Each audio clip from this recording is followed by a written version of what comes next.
A few weeks ago, I found myself in a situation that left me questioning my sanity and ultimately led me to this moment of confession. My cousin Jamie is 7, and he is, without a doubt, the most insufferable little monster I've ever encountered. From tantrums that could wake the dead to the way he crafts intricate lies just to see how far he can push the adults in his life, it's a miracle that he hasn't driven my poor aunt to the brink of madness. When my aunt asked me to babysit him for the weekend while she took on extra shifts at her job, a request that came with the guilt trip about how much she needed the money, I felt the flood of irritation rise within me. It wasn't just the idea of babysitting Jamie that made my skin crawl, it was the knowledge that he would spend the day trying to find creative ways to torture my patience. I remember the last time I babysat him, he told my aunt I had locked him in the bathroom for hours when I only stepped out to grab my phone from the kitchen, and she believed him without questioning a single word. Heart-pounding, the memory of his sweet, innocent smiling face as he recounted that fabricated tale to her on the phone replayed in my mind, and I snapped, AITA for refusing. I had meant to gently decline, but my frustration erupted, and I told her I couldn't babysit a lying brat and that Jamie didn't deserve my help. The silence on the line spoke more than 100 words, and I could almost hear her heart shatter through the phone. I hung up, instantly filled with regret and the gnawing dread of what my refusal might mean for her job. Uncharacteristically, I couldn't shake the feeling that I had crossed a line, but I convinced myself that it was for my own sanity. That night, a gnawing sense of dread settled deep in my gut, as if I'd unknowingly invoked an ancient curse. It wasn't until the night of my refusal, just as I struggled to fall asleep, that I flicked off my lamp and was met with a whisper that slithered through the shadows of the room, the distinct sound of a child's laughter merging with the eerie creak of floorboards. My heart raced as I turned to face the darkened corner where the shadows projected odd shapes, and I dismissed it as a trick of my imagination. Yet, when I shut my eyes again, I could still hear it, his laughter, soft and sinister. Over the next few nights, the laughter grew louder and more distorted, as if taunting me for my past refusal, and I began experiencing vivid nightmares of Jamie lurking just outside my bedroom door, a twisted grin stitched across his face, his eyes glimmering with malice that should have never existed in a child. These weren't ordinary nightmares but vivid reenactments of every terrible thing he had done to me, the time he convinced me to jump into a freezing pool so he could watch me flail, or when he deliberately spilled soda all over my homework and feigned ignorance. He was attempting to break through in some dark, demonic way. I started doubting my reality. Was Jamie truly a lying brat, or was there a different, more sinister entity taking control of him? The whole week passed in a haze, each night marked by a new scream echoing in my mind, and each day drained me further. My aunt was clearly worried. She texted me not only to reassure me about Jamie but promised she wouldn't leave him with me ever again. Still, every time I thought of Jamie, I saw the flicker of something dreadful behind his eyes, almost a hunger for chaos that made my heart flutter with dread. And just as I began entertaining the idea of going to my aunt to apologize, a storm rolled in, pounding against my windows like a frantic child desperate for attention, forcing me to confront my refusal once and for all. 4 nights in, I was yanked from a thick slumber by the sound of footsteps in my living room and a familiar cackle that sent icy dread pooling in my stomach. Tired, shaky, and on edge, I crept down the hallway, my heart thumping hard enough to overlay the sounds of thunder. As I rounded the corner, clutching my phone like a fast-acting spell against whatever overlap between dream and reality awaited me, I came face to face with Jamie, grinning, his small figure silhouetted by moonlight spilling through my window. Except this time, there was something off about him, a deep shadow hanging over his form, almost tethering him to the floor as if gravity itself hungered to keep him from escaping my view. "Can I come in?" His voice was sweet, yet sinister, a perfect harmony of the innocent tone wrapped around the darkness that slipped through the walls like smoke. I blinked, unsure how to respond, frozen in the threshold of my own home. Was this truly my cousin, or had the shadows taken his form? "Let me in," he urged again, the sweetness giving way to a disturbing insistence, and as I stood there, every fiber of my being screamed at me to run. But I was paralyzed as we locked eyes, and if I hadn't summoned the will to yank the door shut, someone, would have slipped inside. After that encounter, I very nearly convinced myself I was losing my grip on reality, my mind betraying me, robbing me of the line between imagination and truth. But every scream of laughter echoing through the dark only bolstered my conviction that I had come face to face with something wicked. Days turned into a blur of anxiety as I huddled away from the world, each corner I turned feeling haunted by the shadow of laughter that taunted me from just beyond reach.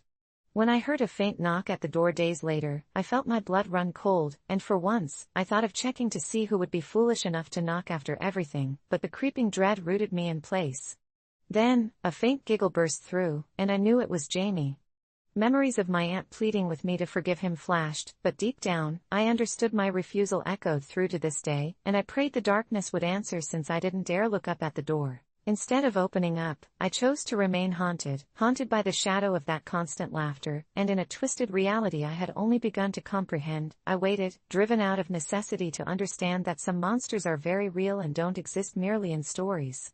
I chose to ignore that knock, hoping to bury my guilt in silence, but what would I do now when, no matter where I turned, the sound of Jamie's laughter remained a reminder of the child I once knew who now belonged to the dark? I never considered myself a bad friend, but the day I snapped at Jenna, my pregnant best friend, turned my life upside down.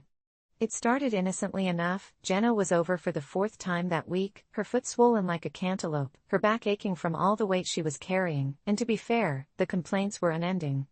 Each time she plopped down on the couch, it was like an exorcism of woes, the nausea, the cravings that went unfulfilled, and her desperate need for a foot rub.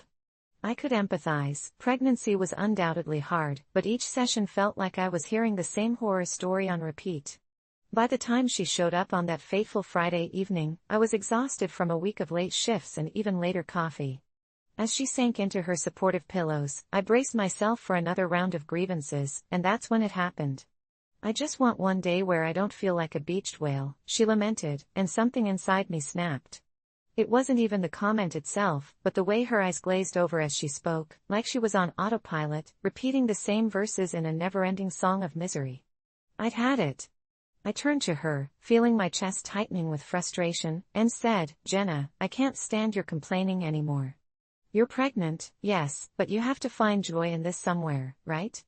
I get that it's hard, but damn it, other people have it worse than you." The words hung in the air, heavy and toxic.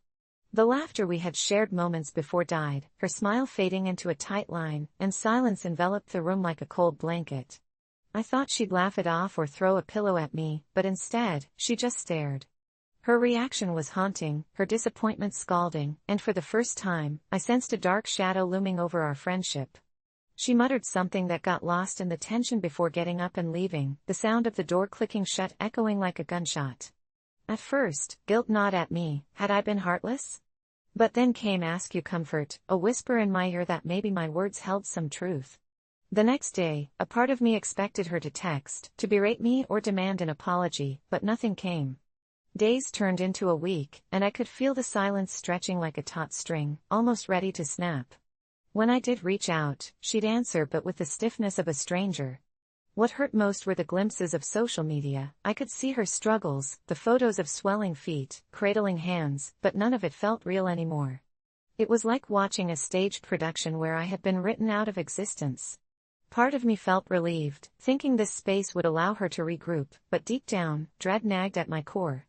Then, on a particularly lonely evening, just as I was about to drown myself in Netflix and Ben & Jerry's, a text from her lit my screen. "Can we talk?" My pulse quickened. I felt sick but also exhilarated. I agreed and mentally prepared for the storm. She arrived, and I noted the weariness etched on her face, shadows under her eyes that hadn't been there before. "I've been thinking," she started, voice wavering. "About what you said." Panic prickled my spine, but she continued. "I've tried to conceal my struggle because everyone tells me I should be joyful, I should be glowing, but I'm not. I'm drowning, and I thought you, of all people, would understand." I opened my mouth to apologize, realizing she wasn't just pleading for sympathy, but begging for a lifeline. I could see it now, all of it, the internal battle she fought, the guilt of not experiencing the serene bliss of motherhood while others sang its praises.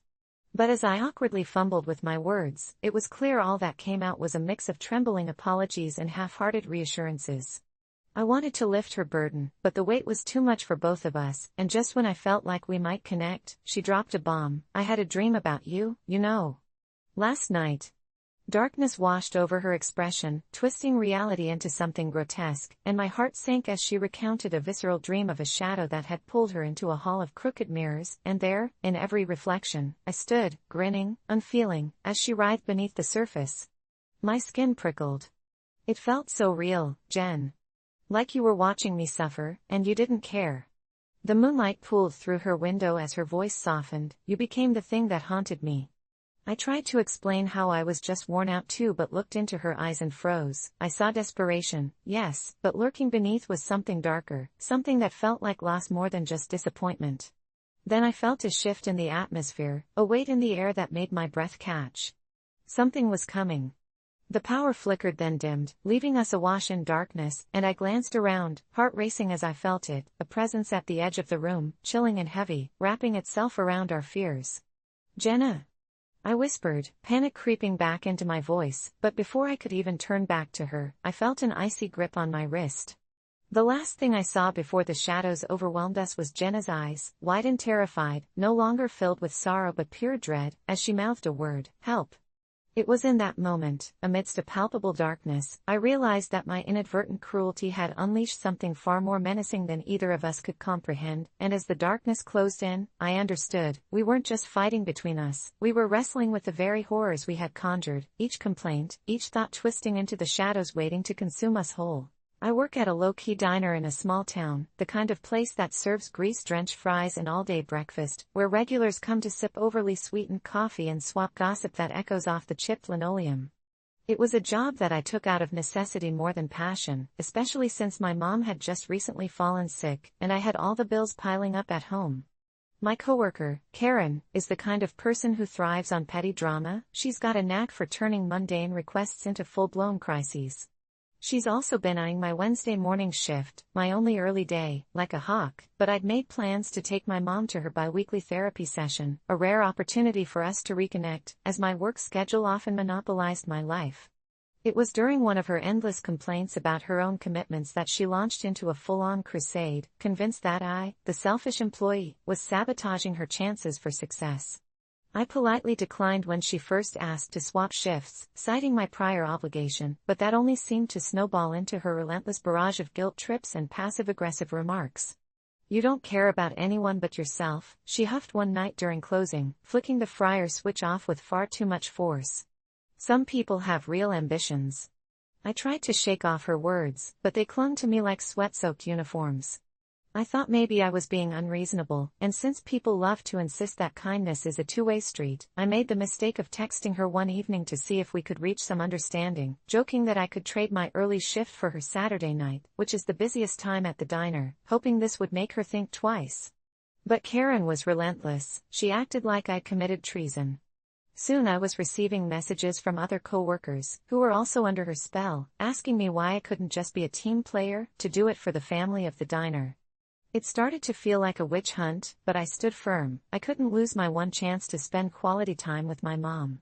The weight of my decision hit harder one night when I overheard Karen talking in the break room, plotting ways to undermine my credibility.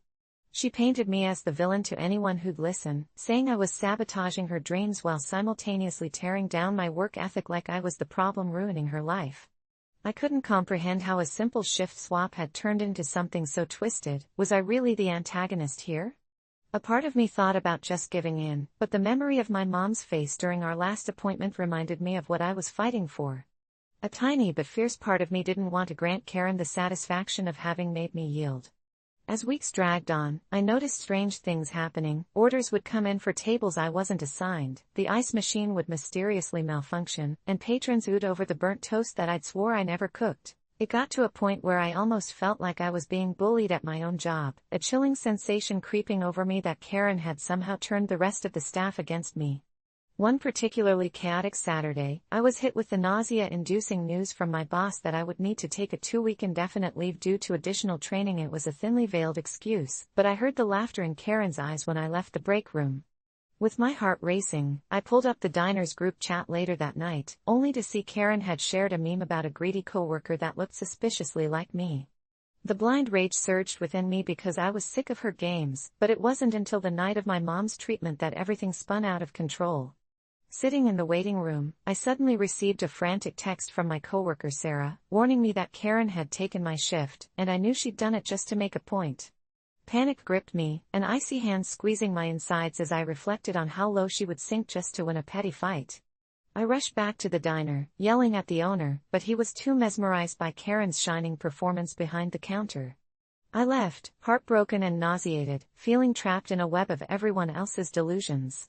But it was that anger that eventually propelled me forward. I swore I would no longer allow anyone to dictate how I conducted my life. So with a heavy heart, I made a plan.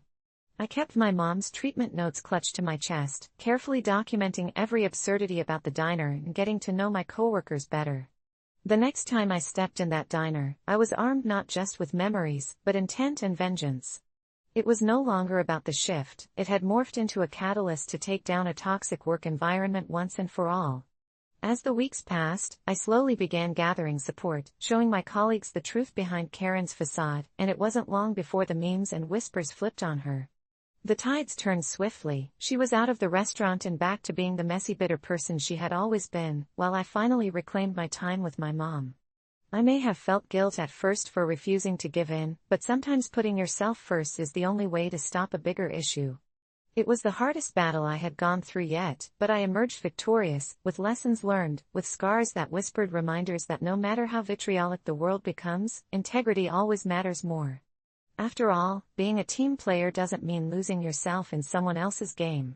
I should probably start by mentioning that my mom had always been a force of nature, a woman whose opinions could make or break the day. I used to look up to her, wanting to wear the same stylish clothes and have the same kind of confidence she exuded, but that changed after last year's family gathering when she casually mentioned I had gained weight over the winter. It wasn't said in a cruel way, but rather in her blunt, unyielding tone that left me reeling. At first, I thought about shrugging it off. After all, taste buds can drive the unwary to indulgence, but as weeks passed, I found myself trapping echoes of her words in the corners of my mind.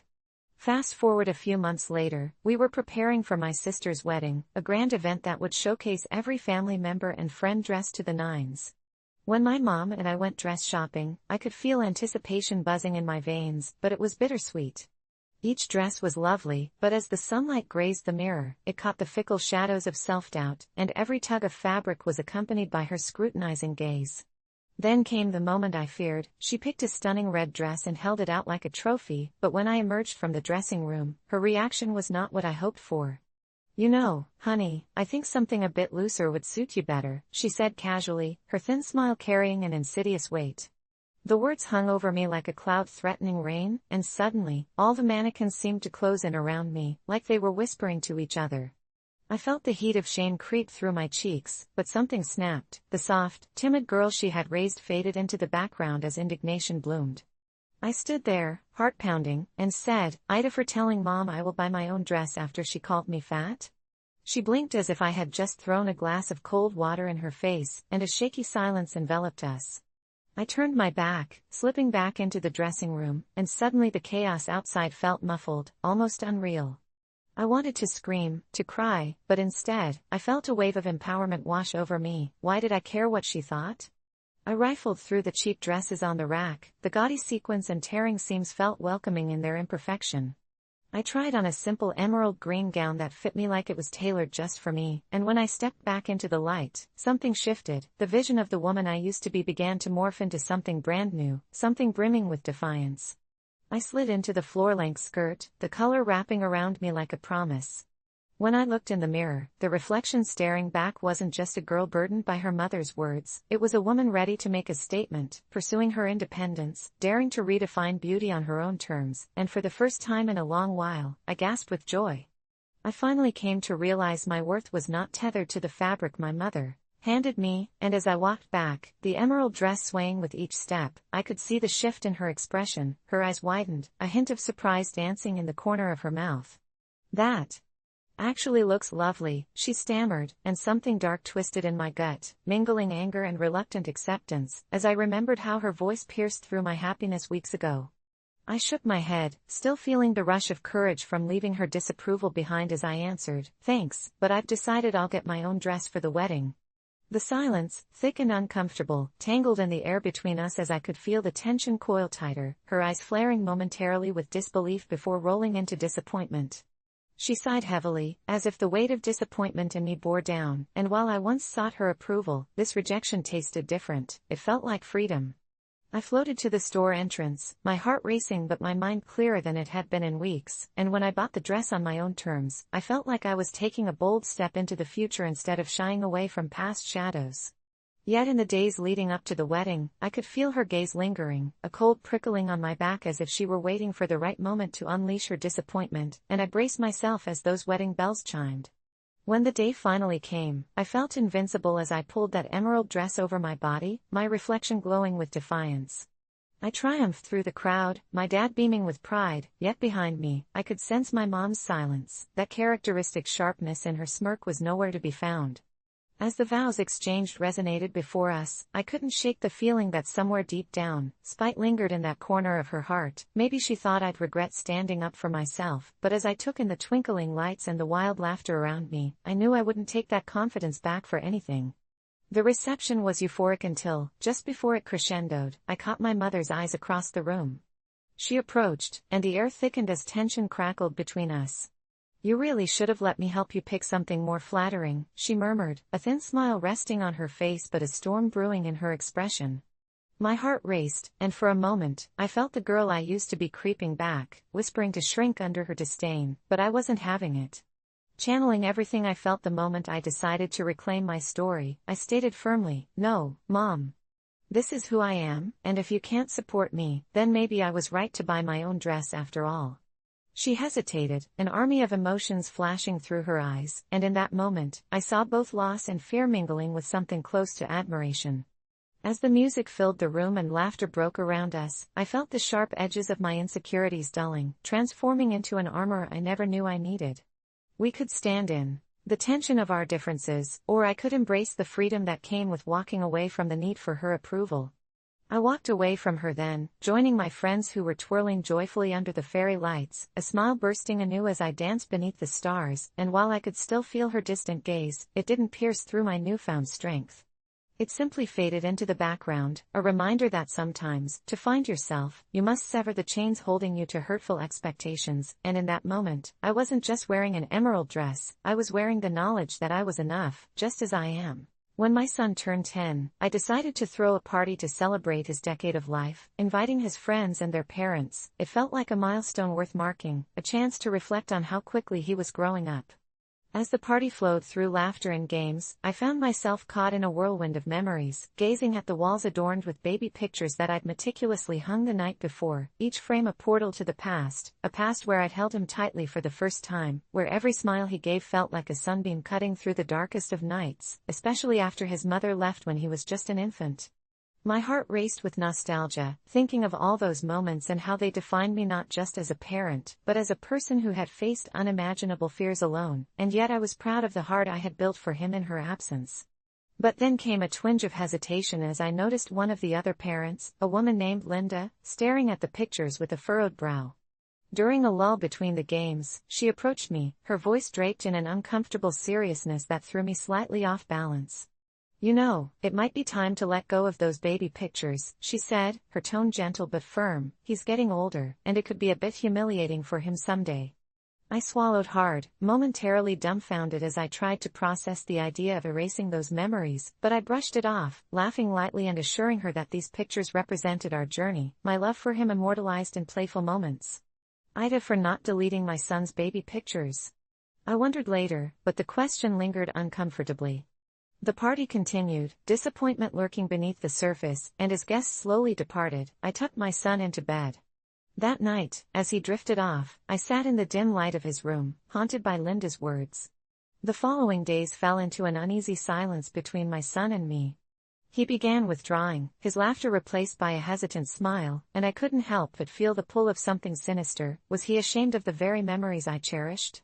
Instead of confronting him directly, I began looking for clues, digging through his schoolwork and activities, hoping to find hints about his secret life outside our home.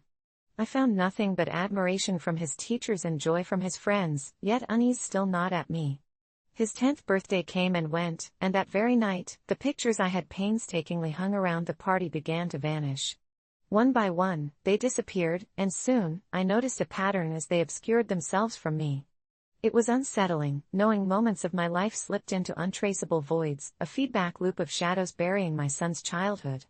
Every morning, I would awaken determined to hold on to those memories, only to find more of them stripped away, their absence as palpable as the thick blankets of fog that seemed to weave around our house. Desperation carved itself into my heart, driving me to search for digital copies, but attempts to retrieve those files yielded nothing. Friends began to wonder if I was okay, issuing soft words of concern, and I was met with laughter in my son's eyes that grew dimmer every day. The vividness of our shared memories morphed into something dark, and I began waking in the middle of the night, the sensation of tiny fingers grasping at my arm becoming an alarming comfort. I told myself it was just a trick of mine, my exhausted mind grasping at nightmares, but still, there was something sinister lurking beneath the surface, a whisper echoing through the house, saying that I needed to forget, I needed to let go. One evening, I decided to confront my son, asking him directly if he was ashamed of those memories.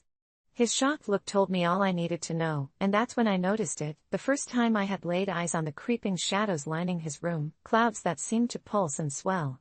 "No, I love those pictures," he finally whispered, but his voice dripped with a kind of languid fear, as if he was too afraid to fight against whatever was smothering the room.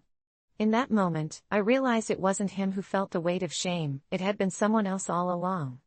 Drawing courage from within, I stepped into the room, clenching my fists as the shadows writhed around us like living things, and I shouted the names of every moment, every joyous picture, calling out to those memories before time could bleed them away.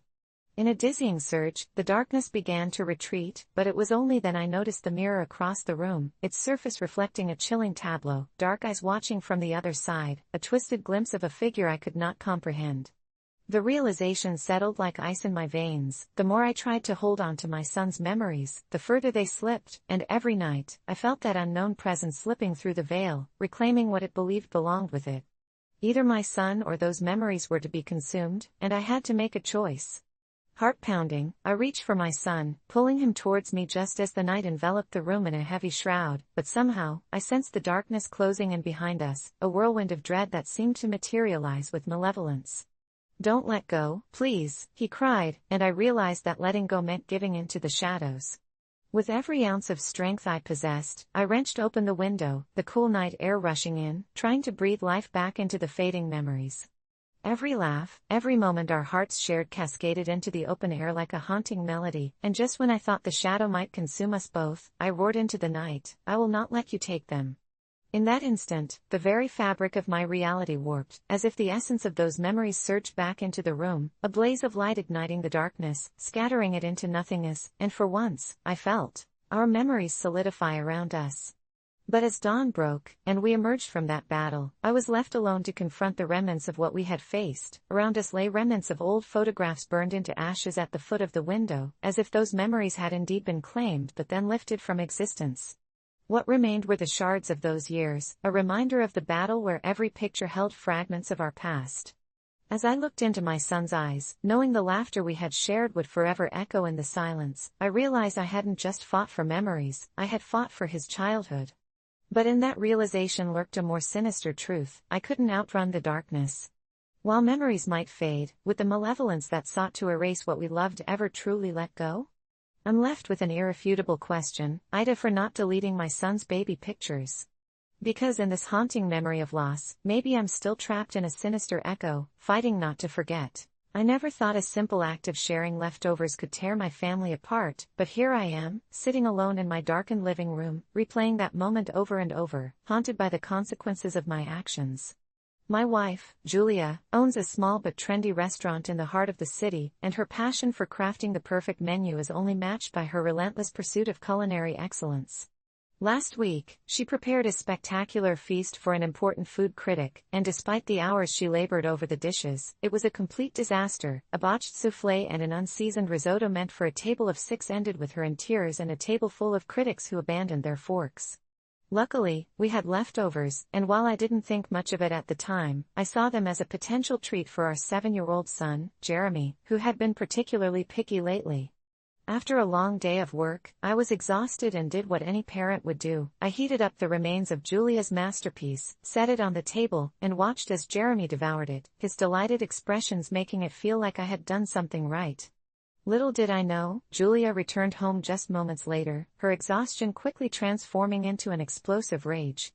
She was furious when she learned I'd given her hard work to our child without asking her, saying that the food wasn't fit for a child and that it was a culinary embarrassment to have it enjoyed in our home. I tried to explain that I was merely trying to avoid a food wasteland, that I thought the meal was still tasty regardless of her standards, but every point I made only seemed to enrage her more.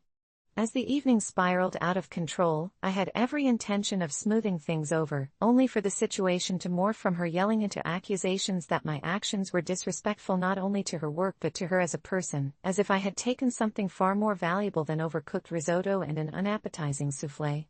I felt as though I was losing my grasp on both my wife and the situation, and so did the unthinkable. Under the weight of her disappointment and anger, I snapped back at her, suggesting she should have been more focused on the food quality and less on the critics. How easy it was for her to blame me for a problem that simmered deeper.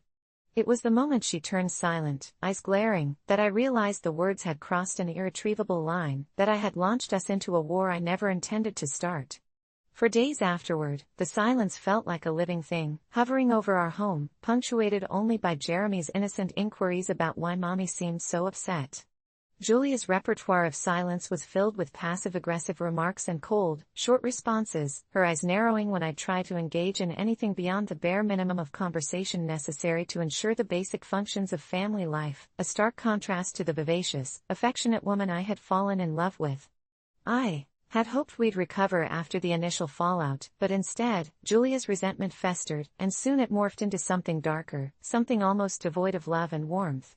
She became distant, pouring herself into work at the restaurant, where she would stay late and celebrate a new batch of customers with food I wondered if she served with love or simply out of spite for me.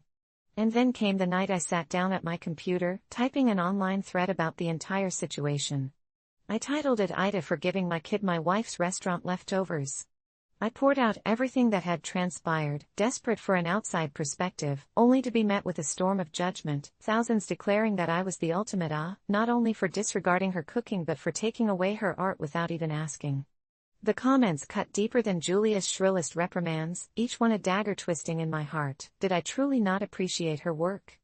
Did I really ruin what little glimmer of happiness we shared?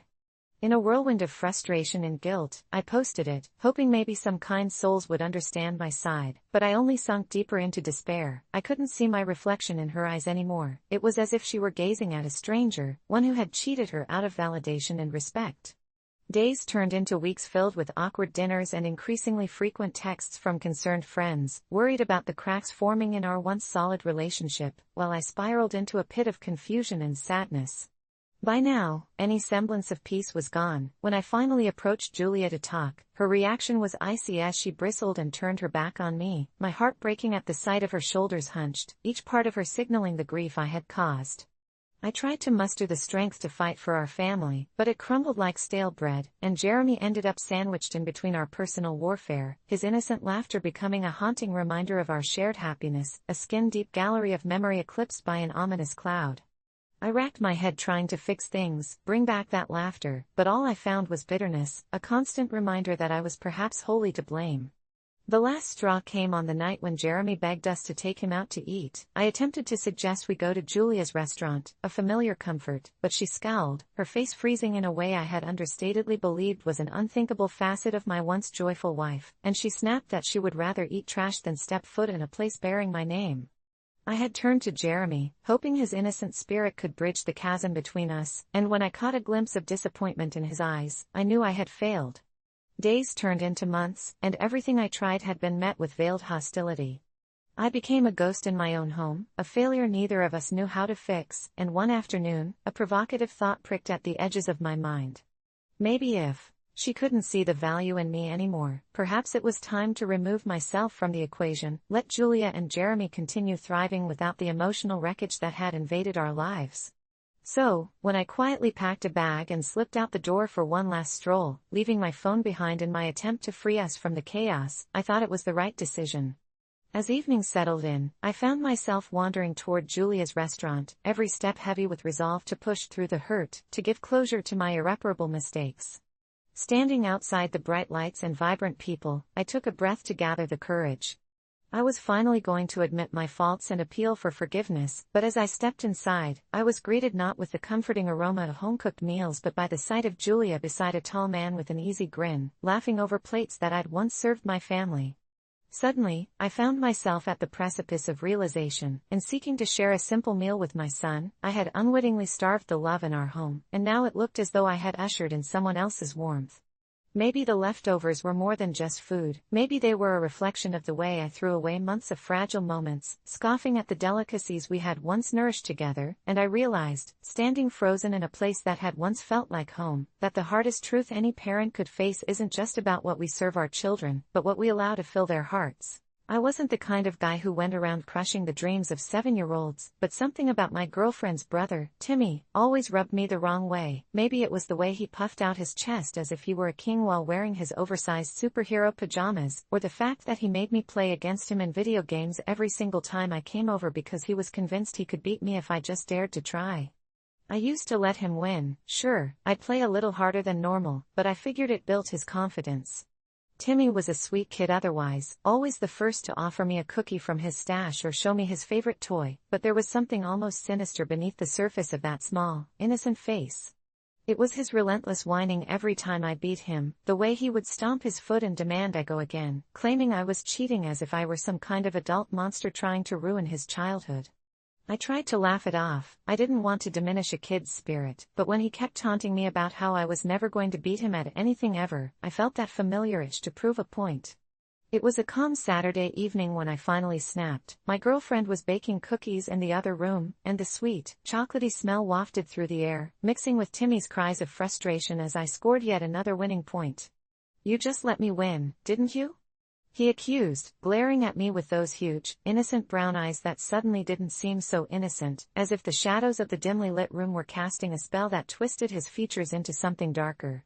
I took a deep breath, my heart racing as something primal ignited in me, a sudden desire not just to win, but to utterly destroy his confidence right then and there.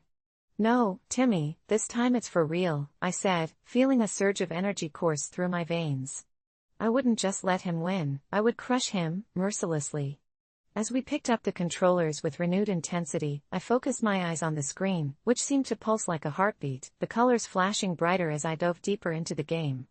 I performed moves I didn't even know I had inside me, deftly dodging every attack and countering every strategy he tried to pull. With each round I won, I expected Timmy to laugh or challenge me more fiercely, but the glow of the TV reflected in his gaze as he stared in stunned silence at the pixels that represented his rapidly fading hope. I felt exhilarated, but as his face fell, I also felt a strange chill creeping up my spine. It was as if the house around us was growing colder, the walls whispering tales of the arrogance of pride and the dark side of competition.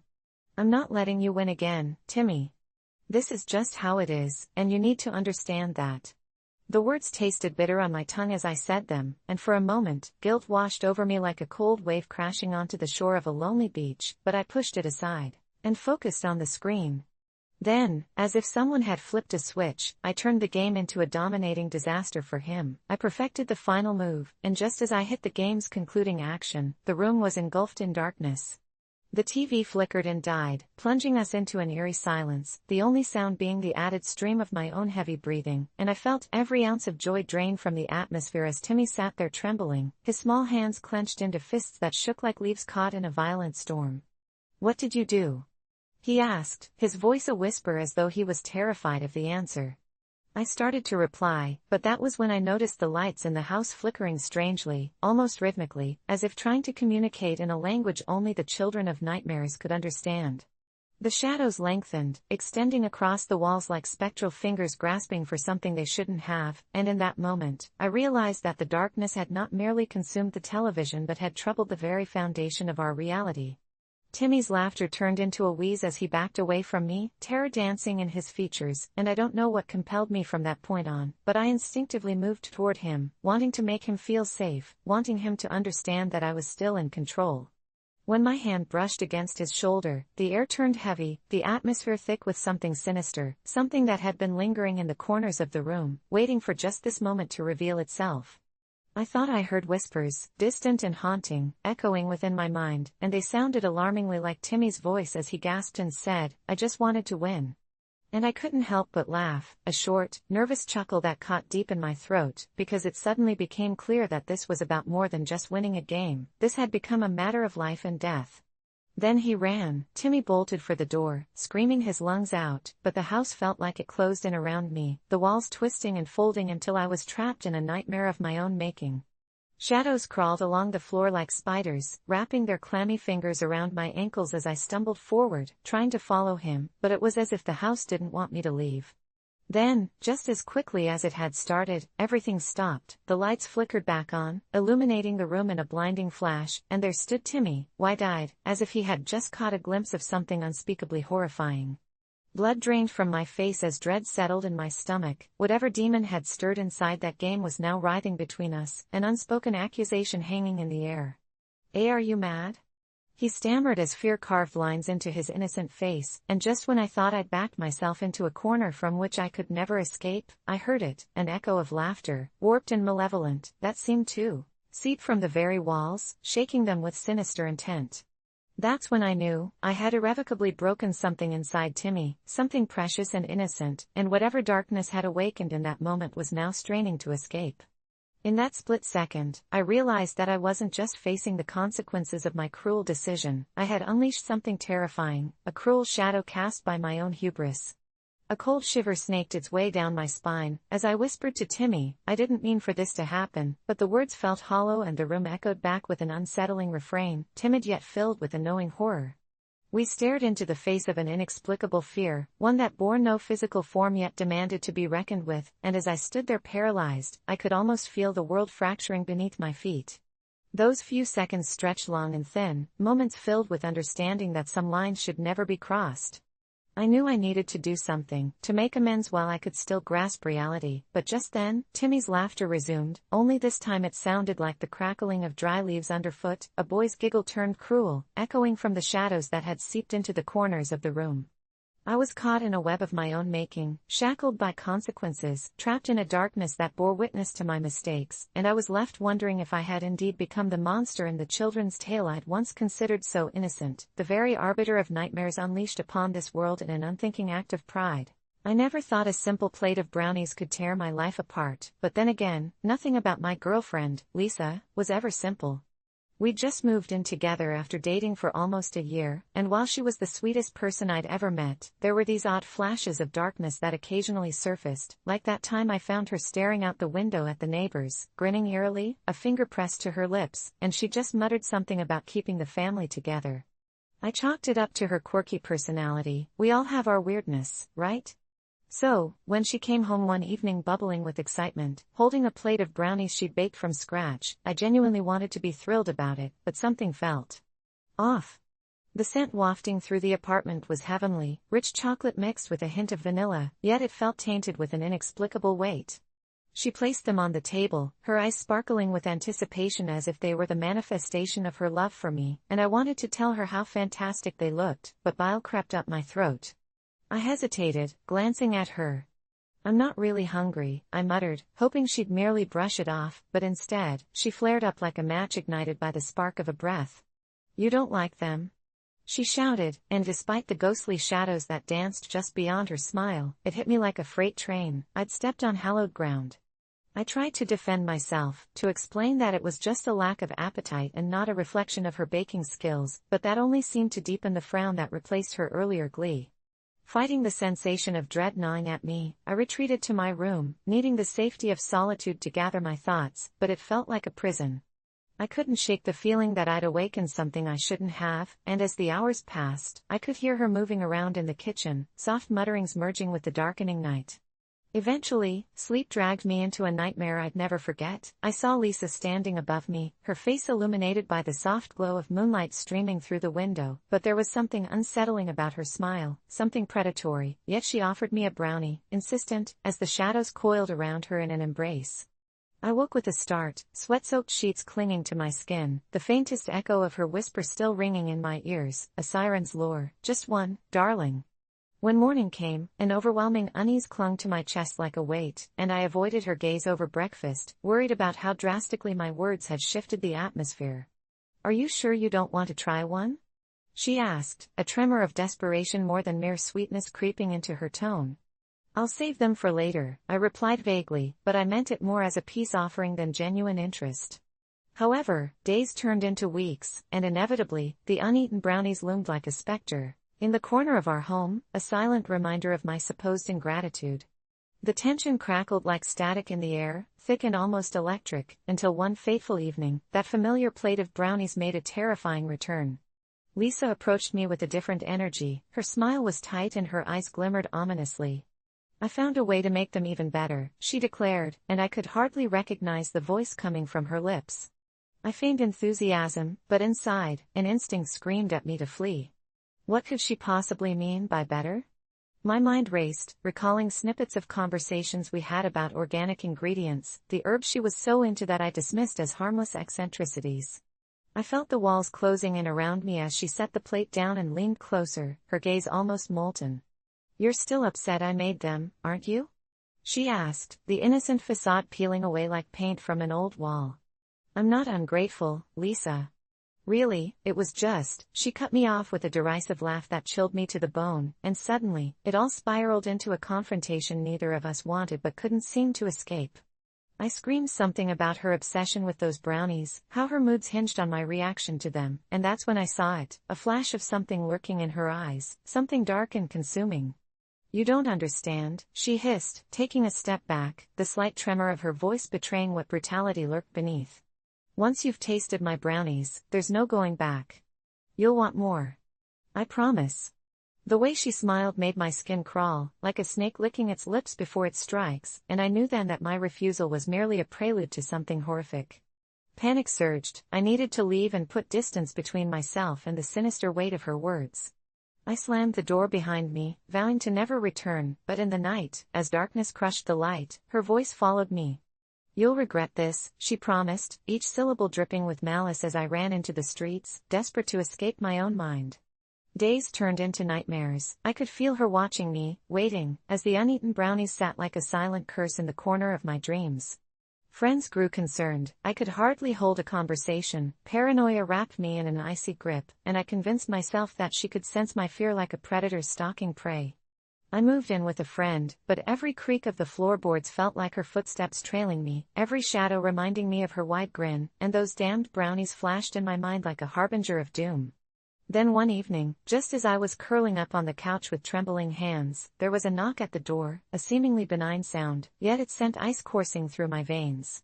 I approached cautiously, peeking through the peephole, and there she was, Lisa, standing with that same plate of brownies held against her chest like a shield, her hair wild and disheveled, a manic light in her eyes. You didn't say goodbye, she said sweetly, and before I could respond, I found myself under the spell of her haunting smile. The door flew open, and I was trapped in that infernal gaze. I made them for you.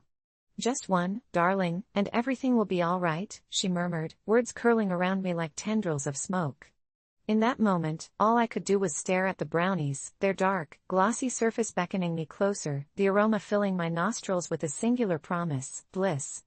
I swayed slightly, teetering between hunger and fear, but then I saw something in the swirl of chocolate, something darker than mere sweets, something deep and twisted, teeth, shining stark white against the dark backdrop. I stumbled back, horror flooding through me as I realized she hadn't been baking at all but crafting a sinister concoction meant to bind me to her forever. You'll regret not eating them, she said, her voice reverberating through my entire being, and as I ran, her laughter echoed behind me, melding into the shadows, intertwining with every dark corner of my mind. As I sprinted away from the apartment, I knew then what I had truly awakened. This was her devotion, a sacrifice they didn't tell you about in romantic fairy tales, and there was no way to uneat the brownies I hadn't tasted. They had already taken a piece of me. Last summer, I moved into a small neighborhood where everyone seemed friendly at first, but things took a bizarre turn after I had a confrontation with my neighbor, Mr. Thompson. It all started when I casually mentioned to him, while he was washing his yard gnomes, how I preferred parking in my designated spot because it was the only small power I had in the chaos of moving into a new place. He chuckled, waving his sponge like a wand, and assured me he understood my plight. But weeks later, I got the unmistakable vibe that he didn't. Each night after work, I'd come home to find his dented old pickup parked in my spot, encroaching on my territory like a predator marking its territory. Feeling bold one evening, I knocked on his door, my heart thumping violently, and explained my frustration. He grinned wider than any normal person could, his smile stretching across his face until it felt like it threatened to split him open. "It's just a spot," he said, a hint of something darker threading through his placid demeanor, like oil slicking through water. I had to sleep on it before responding because it unsettled me more than I wanted to admit. The following week, I returned home to find his truck occupying my space yet again, and with it, I felt a surge of familiar dread, though I couldn't quite place why. That night, a heavy storm washed over the neighborhood, accompanied by howling winds that rattled windows and sent branches skittering across the pavement. In the middle of my insomnia-fueled anxiety, I thought I heard someone tapping at my window. Peeking through the blinds, I was shocked to see Mr. Thompson standing there, drenched, his face smeared with rain and shadows, that same smile plastered on, more disturbing than ever. He called my name in this playful sing-song voice, but I swear, behind his eyes was something twisted, as if a different creature was behind them. Terrified, I yanked away from the window, hoping he'd disappear, praying for the dawn to come and that everything would just make sense again. The next morning, filled with anxiety-induced bravado, I marched back to his house to confront him fully. His wife, a ghostly figure I rarely saw, answered, her eyes glazed over as if she was looking through the world. I asked her if Mr. Thompson had come home last night, and she blinked at me, slowly, then in a flat voice said he was out working late at the greenhouse. I didn't even know he had one.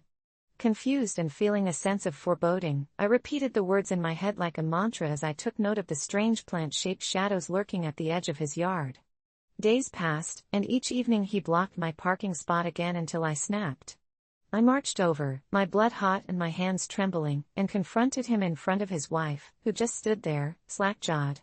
"You need to stop parking in my space," I shouted, the sunlight flickering through the leaves casting an eerie glow on us, and for once, Mr. Thompson's smile faded, replaced by a cold, hard glare that cut deep as if he weighed the consequence of my existence. He leaned closer, the air around him growing thick, and that's when I noticed how strange he smelled, like fresh soil and something rotten, before muttering something I couldn't comprehend, words that slithered into an unnatural hiss. I backed away slowly, hurriedly retreating home, but the very next day, I found my car's tires slashed, neatly done with the precision of a surgeon. Fear crept through me as I watched that cursed pickup parked yet again in my designated spot later that night. Deciding I couldn't take it anymore, I filed a complaint with the HOA, but nothing came of it. Apparently, they were quite fond of Mr. Thompson and had no reason to believe my story. In an act of desperate folly, I turned to social media and connected with a local group about neighborhood issues, sharing my strange, escalating situation. Surprisingly, others chimed in with their strange experiences of him. People spoke of unsettling artworks made of nature's remnants that he gifted them, of their pets going missing. The fear blossomed into something all-consuming, and I couldn't shake off the feeling that Mr. Thompson was somehow connected to the missing pets, perhaps a sacrifice to the odd, twisted plants that apparently thrived in his mysterious greenhouse. Then, on a particularly tense night, I heard rustling outside my house, followed by soft whispering. Peering outside, my stomach dropped. There he was, Mr. Thompson, standing among the shadows with some others, figures I didn't recognize, as they circled something low to the ground. The dim light caught the glimmer of a long, slender object that glistened like a knife. Before I could catch my breath, they turned in unison, their expressions becoming warped, contorted mixtures of glee and malevolence, eyes shining like bleached bone, and I stumbled backward, panic spiking, the dark veil of night swallowing me whole. I resolved to end this once and for all. I waited until the next evening, finally gathering enough courage to sneak into his backyard. I needed proof. Just as I ducked beneath the overgrown vines, there it was, the greenhouse, more like a mausoleum, shrouded in darkness, where the air felt heavy with secrets. Peering through the glass, I could barely breathe. What I saw would haunt me forever. Inside lay not just plants but fragments of what looked unmistakably like the missing pets, their fur woven intricately amidst the foliage in a reverent show of grotesque artistry. Bottles of dark liquid lined the shelves, and I realized I had stumbled upon something far worse than mere vengeance over a parking spot. They had turned into something sinister, a cult dedicated to reclaiming life through bizarre rituals, and suddenly, my car didn't seem like an innocent dispute anymore. It was an offering of insidious attention. I slipped back home, heart pounding in rhythm to my blind terror, attempting to rationalize what I'd seen but knowing deep down there was a price to pay. Despite my fears, I couldn't let him continue getting away with it. The more I thought about it, the more I realized I had inadvertently become the centerpiece of their twisted offering, the outsider whose boundaries they would not respect. I dug deeper into local lore and found a chilling story of disappearances linked to a green thumb that preyed on the naive and unsuspecting, a sordid tale of nature reclaiming itself through blood and bone. By the end of that cursed week, I was determined to leave, sneaking out under the cover of dawn, but when I got to my car, I saw at least 5 gnarled, vine-like tendrils creeping from beneath, wrapping around my tires and digging into the earth-like roots. Looking up, I froze in place. There was Mr. Thompson, inches away, that same smile stretched across his face, wild approval dancing in his eyes. "It's just a spot," he whispered, voice smooth and filled with eager resonance. In that moment, I understood what I'd become, just another lost soul to nourish his insatiable craving for dominance over life, held captive with the realization that the only way to escape this otherworldly nightmare would be to surrender my life as a tribute, the very sacrifice that would grant him what he sought. And as he leaned closer, inviting me deeper into the darkness, I screamed internally, realizing I was trapped in a game with no escape, with no answers. AITA for asking him not to park in my spot? It turns out that in this twisted web of existence, sometimes the rules aren't just for parking spaces, they're about survival. AITA for using the word consent against my mother? I never thought I'd find myself typing this on a late Tuesday night, but here I am, heart racing, fingers trembling on the keyboard, desperate for some semblance of understanding about what just transpired in my life. It all started when I decided to visit my parents for the weekend. I hadn't been home in months, and I could sense my mom's disdain through the intermittent phone calls I received, filled with thinly veiled remarks about how I'd just forgotten about them. So, with a mix of guilt and nostalgia, I packed my bags and drove the 2 hours back to the house I grew up in, the place that held a billion memories, both good and bad. As I pulled into the driveway, a chill ran down my spine, but I shrugged it off as anxiety. After all, who really wants to discuss their life choices over dinner? My mom greeted me with her usual overbearing affection, hugging me tightly, her perfume cloying yet familiar, and I felt the knot of tension in my stomach slowly start to unravel. We chatted over dinner, the conversation light and predictable, until the topic shifted to my love life, a subject my mother tends to tackle using a hammer instead of a scalpel. She pressed me, asked questions I didn't want to answer, and her probing took on a sharp edge that I eventually pushed back against. That's when I uttered the word consent. It slipped out during an argument after she told me to pick better partners. I just couldn't take her lecture anymore. I said something like, "Mom, it's my life. I get to choose who I want to be with, and I need your consent to make me feel worthy." It wasn't meant to hurt her, but the air changed in an instant. Her face darkened, a look I had never seen before, as if I had slammed a door in her face, a door I didn't even know existed until that moment. Silence stretched like a rubber band ready to snap, and I could feel my heart thudding in my chest. My mother's eyes shimmered with a complex blend of hurt and rage, and she took a step back, her breath hitching as if someone had stolen the air from her lungs. I couldn't comprehend what had happened. All I knew was that I had crossed a line that I hadn't even known was there. It was a conversation spiraling completely out of control, and before I could backtrack or even apologize, she screamed. "You think you can use that word against me? You think I don't know what consent means? I didn't give birth to you just for you to throw it back in my face." I was taken aback, utterly stunned.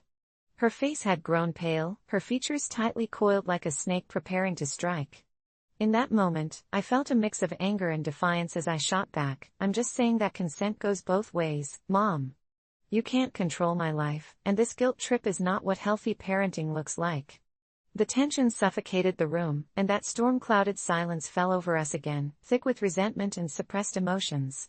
I half expected her to storm out, to slam a door, but she stood there, trembling, looking like a portrait of shattered pride. It became painfully clear that this had triggered something deeper, something hidden beneath layers of our past. So I did what I thought was right, hoping to take the narrative back into my hands. I reached out, trying to connect, desperate to clear the air. "Mom, I didn't mean it like that," I pleaded, but my words were met with a blank stare, and suddenly she whispered a name that sent a shockwave through my body, my grandmother's. She used to say consent is why I had to fight for you, why I had to endure pain, so you could be free. Those words felt like ice piercing through my veins. It was like she had opened a door I never knew existed. My grandmother had always been a mysterious figure, a woman who had endured much and left behind stories that were always shrouded in whispers.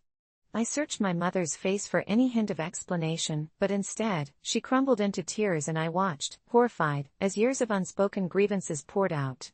She started to tell me about her childhood, how my grandmother had made choices that had shackled her to an unhappy marriage and a life of regret, all born from a warped sense of broken consent she could never escape, and I sat there, frozen, overwhelmed by sadness for a past I couldn't touch. "I was supposed to be your protector," she sobbed, "but it all feels so twisted. I never wanted you to feel the same pain I did." In an instant, I realized the true weight of what I had said. Our entire lives were entangled in these invisible threads, stretching across generations. It wasn't just about our conversation anymore, it was history echoing through the walls of our family home. It became clear that the word consent had opened a Pandora's box of unhealed wounds and buried sorrows. I thought I was just standing up for myself, but instead, I was confronting a legacy of pain I never fully understood. I held her tightly, both of us enveloped in tears, and for the first time, we acknowledged the silent cries of our past. But even within that embrace, a part of me knew that this revelation wouldn't be the end. It was just the beginning of a much longer journey we would have to navigate together, facing truths that could rip families apart or, maybe, for the first time, bring us closer. So, now I sit here questioning myself, wondering, Ada? Part of me feels guilt for awakening this dark past in my mother, another part knows if I hadn't said anything, we may have remained stuck in our silence. Maybe, in breaking the chain, I was finally breaking free. When my mom told us she was marrying Gary, the first thought that crossed my mind was disbelief. It wasn't even a month since Dad had walked out, leaving us shattered and frail, and now she was inviting a stranger into our lives, a man whose mere presence made my skin crawl. Initially, I tried to be supportive, brushing aside my gut feelings as selfishness, so I told myself that maybe this was her way of coping, a distraction from our family's collapse, but as the weeks dragged on, it became agonizingly clear that Gary was not just a temporary figure in our lives, he was here to stay. He brought along with him a chilling entitlement, like the world belonged to him, and as he forced his way through our family, I felt more like a visitor in my own home, an intruder watching the landscape of my childhood warp under his influence. The first time he yelled at me for leaving my shoes in the hallway, I told him it was no big deal. I was tired of the fighting, the sorrow of our broken family, but something deep inside me snapped. It was the way he stood there, his hands on his hips, like he was ready to bulldoze through whatever shred of dignity I had left.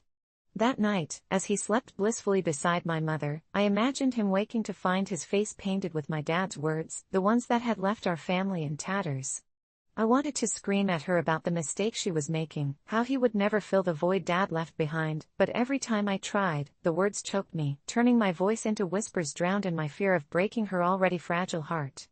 Yet, there came a moment, just a fleeting moment, as she cooked dinner one night, hinting at another family trip, that the rage boiled over. With my fist clenched and my heart racing, I yelled, "You'll regret picking him over us." The silence that followed was palpable. I thought she might throw something or, at the very least, give me a stern talking to, but instead, she froze, her spatula midair, eyes wide and glazed with shock. I felt as if I had fired a bullet into my own heart, and when she finally spoke, her voice was so small it broke me. "We need a new beginning, and I'm not asking for your approval." Those words hung heavily in the air, stinging like a slap when they settled around us.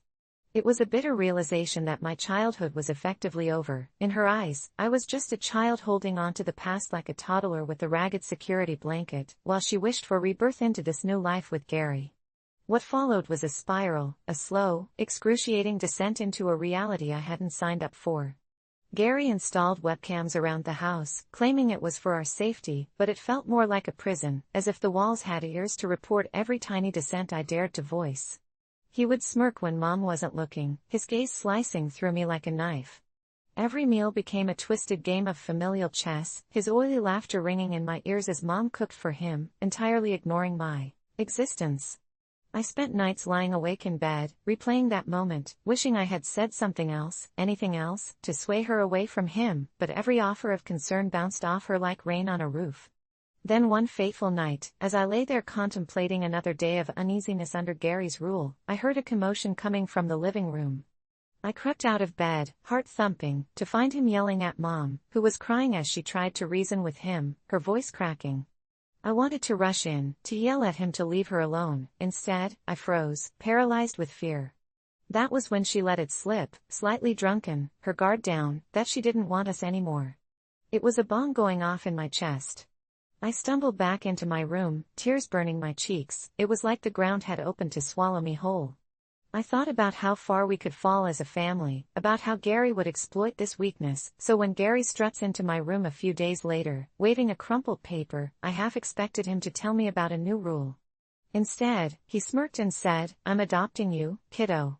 It's about time you accepted this." That's when I snapped. I realized I had been a puppet, letting them walk all over my hurt, so I shouted back, "You're not my father." The ensuing silence felt oddly nostalgic, as if anyone could hear each shattered fragment of my resolve play out. That's when something deep and ancient within me awoke, a primitive response to defend against the encroaching darkness. I confronted my mom one last time, trembling but determined. I addressed the reality with her, recalling moment after moment of her dismissive disbelief. "You won't be happy with him," I said, every word laced with an urgency rooted in pure love for my family. "He doesn't care about you, he treats you like some pathetic plaything." I'll never forget the moment her eyes darkened, a storm brewing beneath the surface as she spat back, "You are too young to understand love." A flicker of regret crossed my mind when I bolted, stomping upstairs, but I held on, convincing myself this was my last act of defiance. The following week, I stood in front of my old friends at school, sharing my story, trying to piece together the shattered remains of my heart. They listened, some nodding, others swiping tears away, their empathy wrapping around me like a balm, healing the jagged edges that Gary and Mom had left behind. But just as I began finding strength in their kindness, I received a message from my mom, an ominous text saying she didn't want to speak with me again. I felt gutted but also invigorated, the urgency to protect my fading family now morphing into a will to break free. I started planning a life without the continued weight of a reality tethered to Gary, until one day, my phone buzzed with the dreaded news: Mom had taken off with Gary, leaving everything behind. Maybe she saw it coming, or maybe she was always willing to trade legitimate love for empty promises. And in that moment, as I stood in the remnants of a life long stifled, I realized, perhaps I was wrong to claim she would regret her choices. The devastation of my truth had always belonged to her, driving me forward as the weight of her choices shattered my once unbreakable spirit. As I sit here writing this, the heaviness of the loss smarting in my chest, I can't help but wonder, in a way, if she did regret it, for in gaining a husband, she lost her children, and that emptiness is louder than any curse cast upon her. I had always been a proud, open-minded person, but the moment my husband suggested hosting his niece and her friends for a weekend, my heart sank into my stomach like a stone. "They're just kids," he said when I expressed my discomfort. "It'll be fun."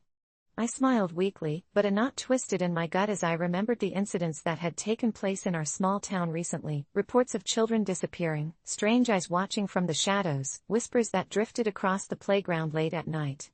It wasn't the kids themselves I disliked, it was the haunting feeling that something was terribly wrong. The first night they arrived, laughter filled our home, but it was an eerie kind of laughter, one that clawed at my insides. The kids immediately started playing hide and seek, but not under the usual terms. They seemed to forget the boundaries, darting into rooms we hadn't even entered yet, giggling and peeking out like they knew secrets we didn't. I felt like a ghost in my own house, stuck in a nightmare where I was simultaneously an unwilling host and an invisible observer. When they invited me to join their game, my skin prickled. I declined, saying I had work to do, but that only seemed to amuse them more. Their eyes glinted in the soft glow of the living room lamp, and every time they glanced my way, it felt as if they were sharing silent jokes I wasn't privy to, a joke at my expense. As night fell and I tried to tuck myself into bed, the sounds of their whispers drifted through the cracked walls of our old house. I could have sworn I heard my name amidst their giggles, calling me out as if it was a part of their secret game. The next day, I decided to take a bold step and talk to my husband, laying out my worries, hoping he would see the truth of the situation. "I just don't feel comfortable with them here, not with everything going on," I admitted, my heart racing as I spoke. He frowned, looking hurt, and I instantly regretted my honesty. "So you're saying our niece and her friends are a danger?" His voice was low and sharp like ice. I opened my mouth to explain, but the words felt too large for reality. He turned away, dismissing my fears as improbable paranoia. "You're overreacting," he said, and I knew that our disagreement would hang over us like a dark avalanche waiting to fall. Throughout the day, I became more determined to keep an eye on the children. I watched them from down the hall as they congregated around the dining room table, shadows flickering across their excited faces. They moved in coordinated precision, sharing odd words in a language I couldn't understand. Each time I stepped closer, they'd hush immediately, their eyes locking onto me with a strange intensity, as if I was intruding on something sacred. That night, I lay in bed, too restless to sleep, replaying my husband's skeptical reaction. Was I really being paranoid? The thought twisted my gut. I tried to focus on anything but the gnawing sensation lingering in my mind, but then a soft tapping snagged my attention. I swung my legs around and crept to the doorway. Peering into the darkened hallway, I felt the icy fingers of dread wrap around my spine. It was just past midnight, and the house was eerily silent except for the faint sound of laughter drifting in from the living room.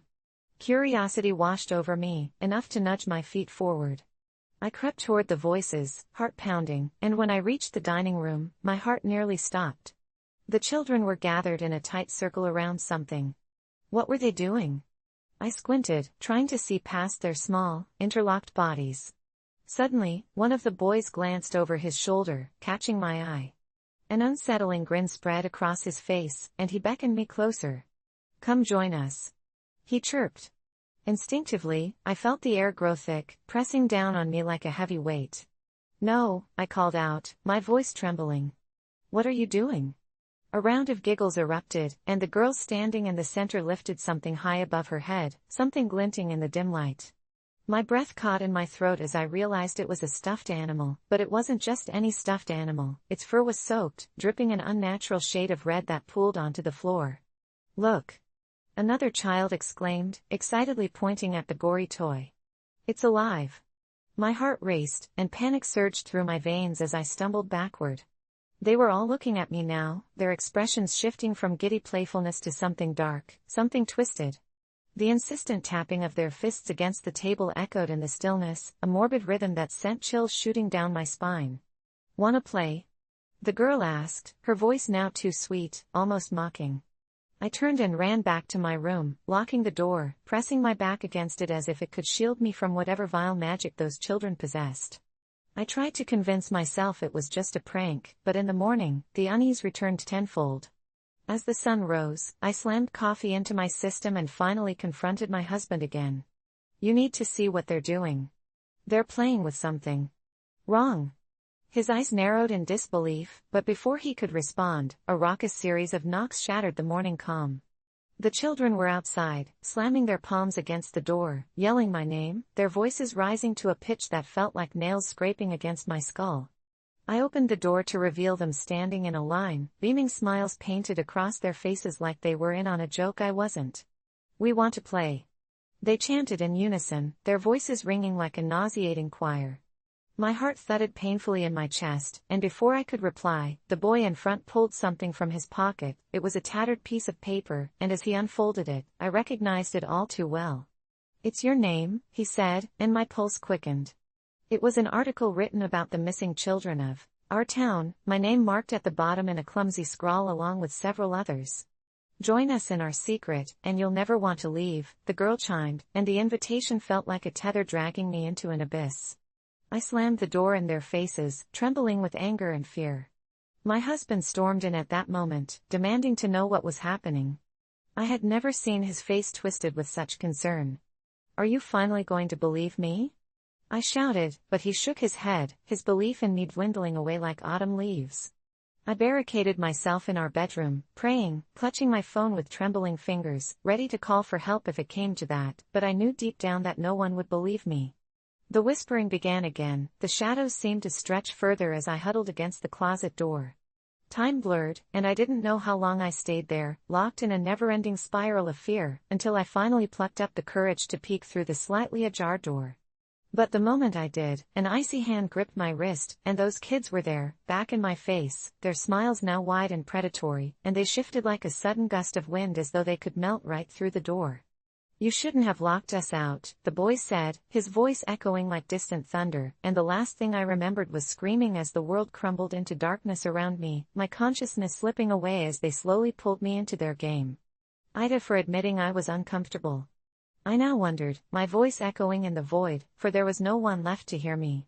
I always thought my family was strange, but I never expected that the looming shadow of my father's estate would unravel everything I thought I knew about loyalty, love, and sanity.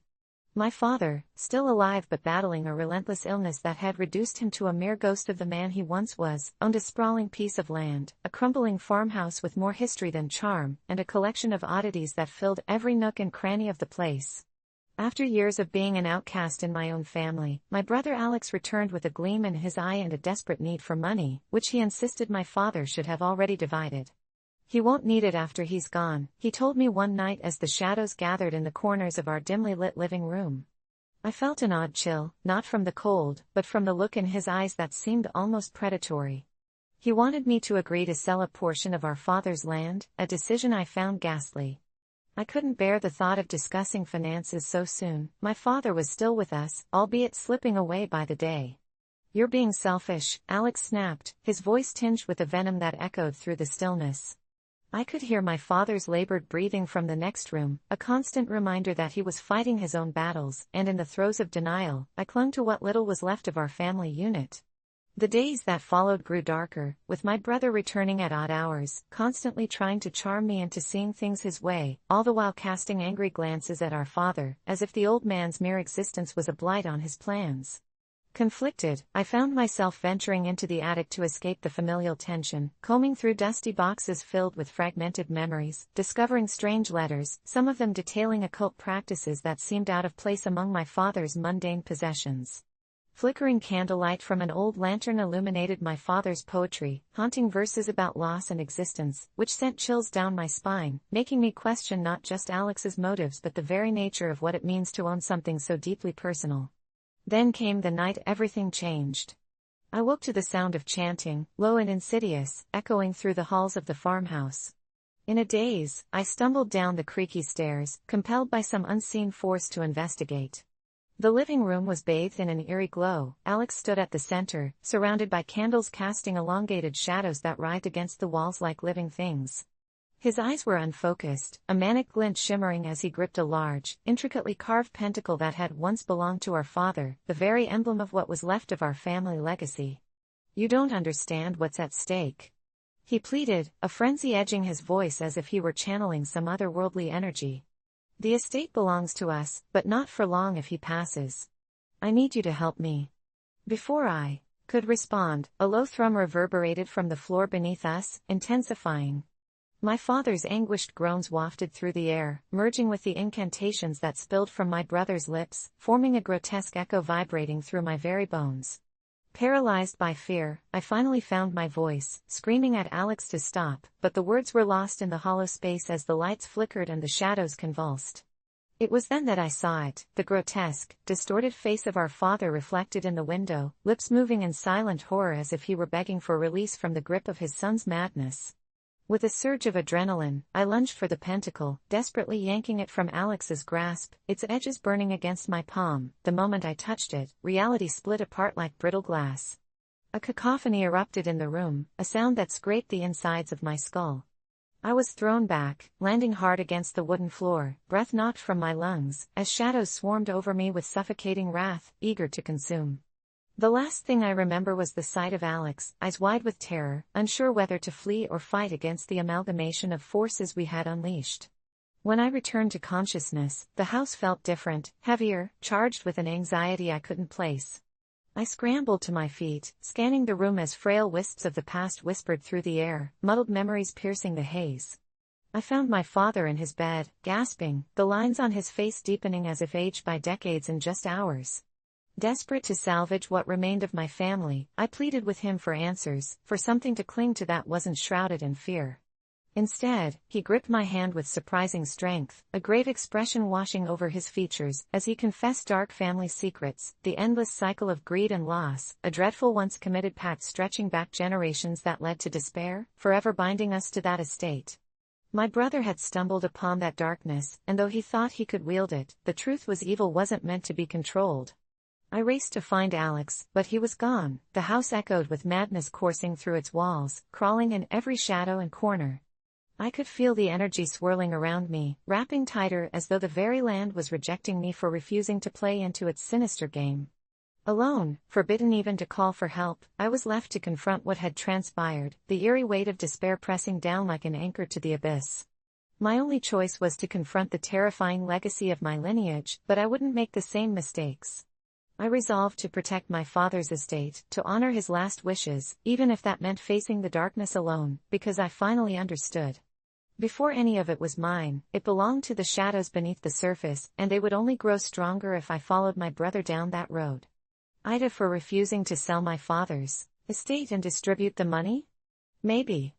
But when your brother dances with devils, walking away might just be the only way to survive. Last Saturday, while the sun cast its late afternoon glow over our modest home, I received a message that would unravel everything I thought was stable in my marriage. It was from Melanie, my husband's ex-wife, and it said she needed a place to crash for a while. My fingers twitched over my phone as I hesitated, recalling the awkward dinners where I plastered a smile on my face while she recounted tales of their life together, stories punctuated with nostalgia that felt like knives twisting in my gut. I caught a glimpse of my husband, Mark, with his dreams of being a father, and I remembered how her shadow loomed over our plans, how he'd sometimes get lost in thoughts of what might have been. I took a deep breath, recalling the bite of jealousy that came with every shared memory, that smirk she wore like a crown, reminding me of her former reign over his heart. I tapped on the screen, whipped it if I told her to find another place. Just as I was about to hit send, I caught sight of Mark returning from the backyard, his hands muddy and a smile on his face, remnants of our future buried just under the surface. There was no response from the group chat, just an empty void of digital uncertainty that gnawed at me. What if they were right? What if I was the villain in this tale? As the day slipped into night, the shadows stretched, morphing and contorting into familiar shapes, weaving my mind into a frenzy of fear and anxiety. I envisioned what my decision could unleash, the ripples echoing into our lives, a thin thread snapping, leaving chaos in its wake. Mark and I sat down to dinner, his friendliness unsettling, and I found myself eating in silence, the tension growing like vines choking a tree. Did he suspect the turmoil I wove inside? My stomach churned at the thought of blurting out my plan. Afterward, as he settled into bed and the house grew quiet, I lay awake, considering every angle until I finally managed to sleep, only to be jarred awake by a crashing noise. My heart raced. I stumbled into the hallway, guided by faint whispers that danced around me. As I approached Mark's study, I saw the door ajar, and the voice that floated through sent chills down my spine. It was Melanie, hushed and conspiratorial, sweet with promises that felt laced with malevolence. I couldn't hear all the words, but the laughter set my blood on fire, and at that moment, the weight of my indecision crystallized into resolve. I would tell her to leave. That night, sleep evaded me as I envisioned the conversation brewing like a storm in the pit of my stomach. The next morning, as Mark sipped his coffee, the sun waking up through the kitchen window, I finally mustered the courage, my blood pounding in my ears. "We need to talk about Melanie," I said, my voice steady but betraying a tremor that he noticed immediately. Mark's eyes narrowed as he pushed the mug away. That was my sign. He listened as I poured out my feelings, how her presence hung over us like a specter, how it embarrassed me, how it twisted the knife deeper every time she smiled at him with that same infuriating warmth. She needs to find her own place, I concluded, my heart racing in my chest as his expression darkened. Silence enveloped the room, thick and suffocating, a pulse of tension twisting like a living thing. "You don't understand how needful her situation is," he countered, his voice soft but full of brooding sadness, leaving me bewildered. How could he still defend her? My heart sank deeper as he went on about her struggles, the difficult life she had because of our divorce, and the children who lived scattered in the wake of their split. Every word he uttered felt like a sharp blade carving deeper into my resolve. I could feel tears prick at the corners of my eyes, and I choked back the helplessness clawing at my throat. But as I stared into his eyes, still sparkling with affection, I realized I couldn't let them reignite the embers of their past. The weeks dragged on, the moments we once cherished were tainted by her lingering presence. I could see it in Mark's furtive glances at his phone, the way he wore an anxious smile whenever her name popped up on the screen. It was then I decided that fear alone wouldn't determine my happiness or his instincts. It had to be gone. Our home became a battlefield of unspoken words and invisible corpses, each day a test of my will. I found myself drawn back to the messages, the ones that had painted her darker than before, a sly predator in sheep's clothing. I reached out to friends who had been sympathetic, listening intently while my confidence solidified. They told me what I had known all along: I deserved a life free from haunting pasts, a love untainted by the ghosts of former partners. It was finally time for confrontation. I had nudged the gears forward and couldn't pull back from the momentum charging through my veins. One afternoon, in the midst of kitchen chaos, I called her. My heart raced as the call connected. Her hesitant voice on the other end was a siren's call that needed shattering. "Melanie, we need to talk," I said, every word dripping with resolve, and through the exchanges, I felt the power shift in my grip. She danced around the subject, veering expertly, but I remained anchored, bringing the topic back to her stay. "Mark and I love each other, and you can't keep crashing here," I said, feeling the tremor of adrenaline coursing through my bloodstream. To my surprise, she laughed, a cold, mirthless sound that sent icy tendrils snaking down my spine. "You think this is over?"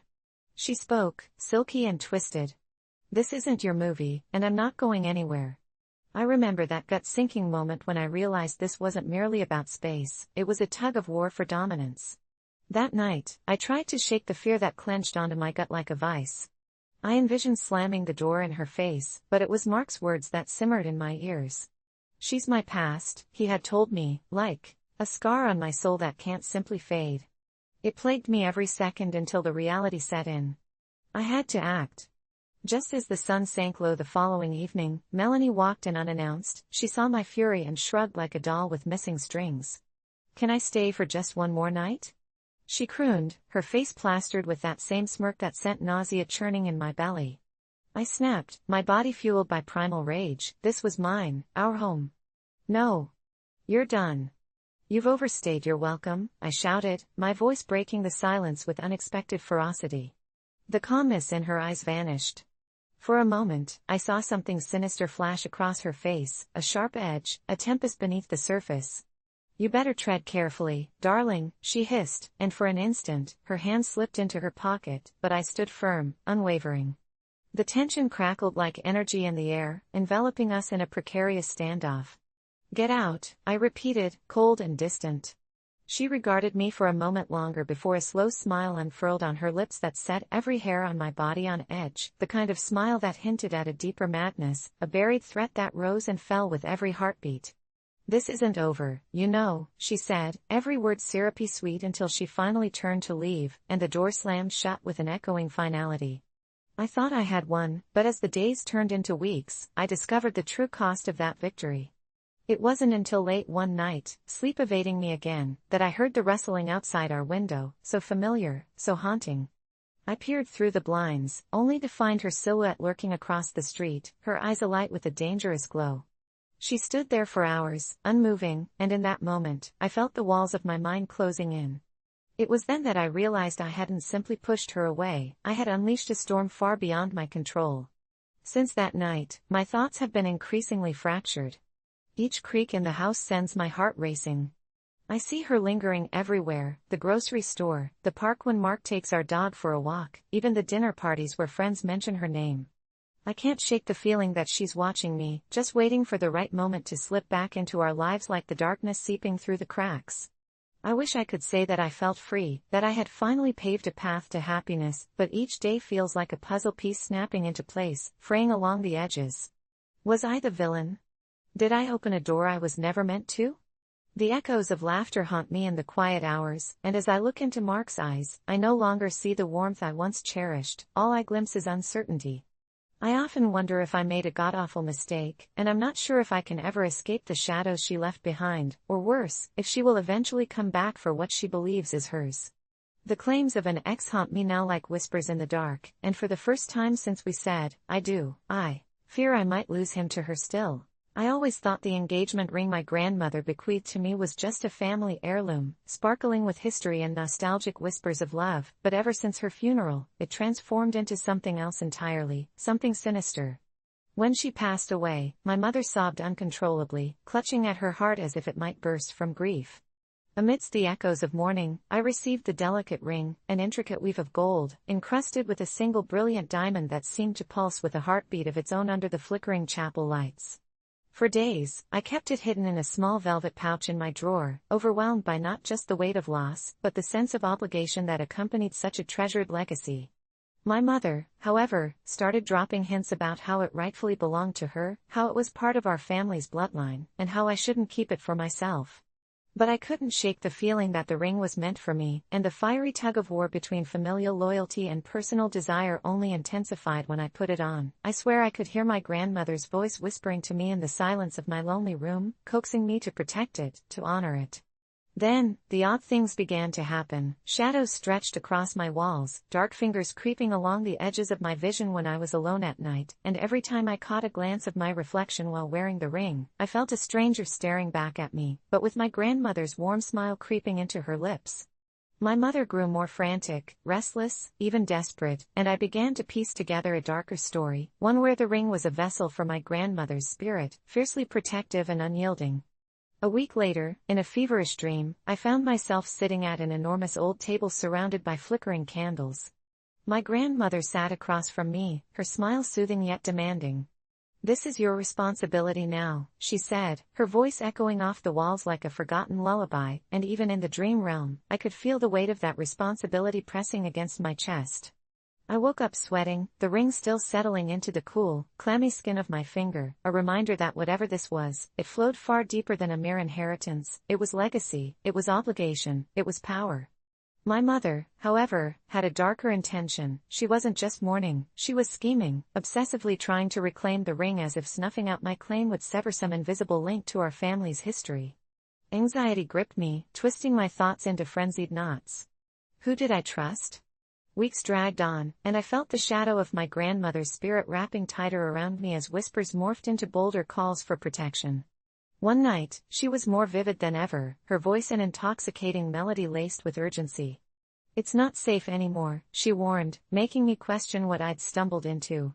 Paranoid and restless, I began to notice my mother getting darker, her mood shifting inconsistently like a thunderstorm churning in the distance, and the way she looked at me began to shift, from concern to an unsettling intensity that made cold trickles dance down my spine. I told her I would not give back the ring, and the clash between us felt like a rift splitting through the very fabric of our family. It was on that night, amid the hazy air of our argument, that the electrical hum of energy crackled, and the lights flickered as if my grandmother's spirit was the very essence fueling the atmosphere. My mother's voice darkened, exposing a bitter undercurrent intertwined with anger and sorrow, revealing that she believed I was chosen to carry a curse rather than a blessing. A bone-chilling laugh erupted from her throat, twisting my insides into knots, an echo I'd never encountered before. That night, sleep was a distant memory as dread gnawed at my gut, yet finally, exhausted and restless, I slipped into slumber sometime after dawn, prompting my mind to play tricks on me as I entered a world where the walls swirled like shadows. My dreams morphed, becoming grotesque and vivid, filled with whispers like a low hum echoing around a cavernous chamber, the very essence of my grandmother enveloping me, melding past and future. I saw visions of my mother, filled with rage and desperation, lunging for the ring that sat snugly on my finger, and with each harrowing vision, the weight of her fury clawed at my insides. When morning finally arrived, a surge of dread spiraled down my spine, pushing me to confront the reality that lay ahead. I ventured downstairs only to find the house still as a grave, and the air felt thick with an unsettling tension, the remnants of the argument hanging heavy like fog. I reached for the delicate ring only to find it had vanished from my nightstand, and panic gripped me. Where could it be? My heart thudded violently as I trudged through the house, searching high and low until I stumbled into my mother's dimly lit study. In the center of the room stood my mother, clutching the ring with feather-light fingers, a manic glimmer alight in her eyes that sent my heart racing and my defenses rising. "You don't understand, do you?" she hissed, her voice woven with a cunning that chilled my bones. I was taken aback, every part of me screamed to reclaim what was rightfully mine, but the air between us crackled with an energy that felt almost ancient. Within her eyes, I glimpsed something dark, and suddenly the realization hit, and I understood the truth. It was more than just a ring, it was a battleground for our grandmother's spirit, a catalyst seeking to protect what once was, sparring between desire and duty, life and death. But before I could grasp the weight of that revelation, my mother raised her hands, clutching the ring like a talisman, refusing to accept its rightful fate. In that moment, the temperature in the room plunged, and a shadow loomed behind her, clearer than day. It was my grandmother, her face twisted in indignation, furious that we were tearing ourselves apart over something that was supposed to symbolize love. Everything spiraled out of control in that tense standoff, voices growing louder, breaths quickening, and as my mother let out a primal scream, the ring began to tremble as the spectral figure flared to life, her voice deafening, filled with a tidal wave of anguish and fury. "Release it to the one who knows the truth.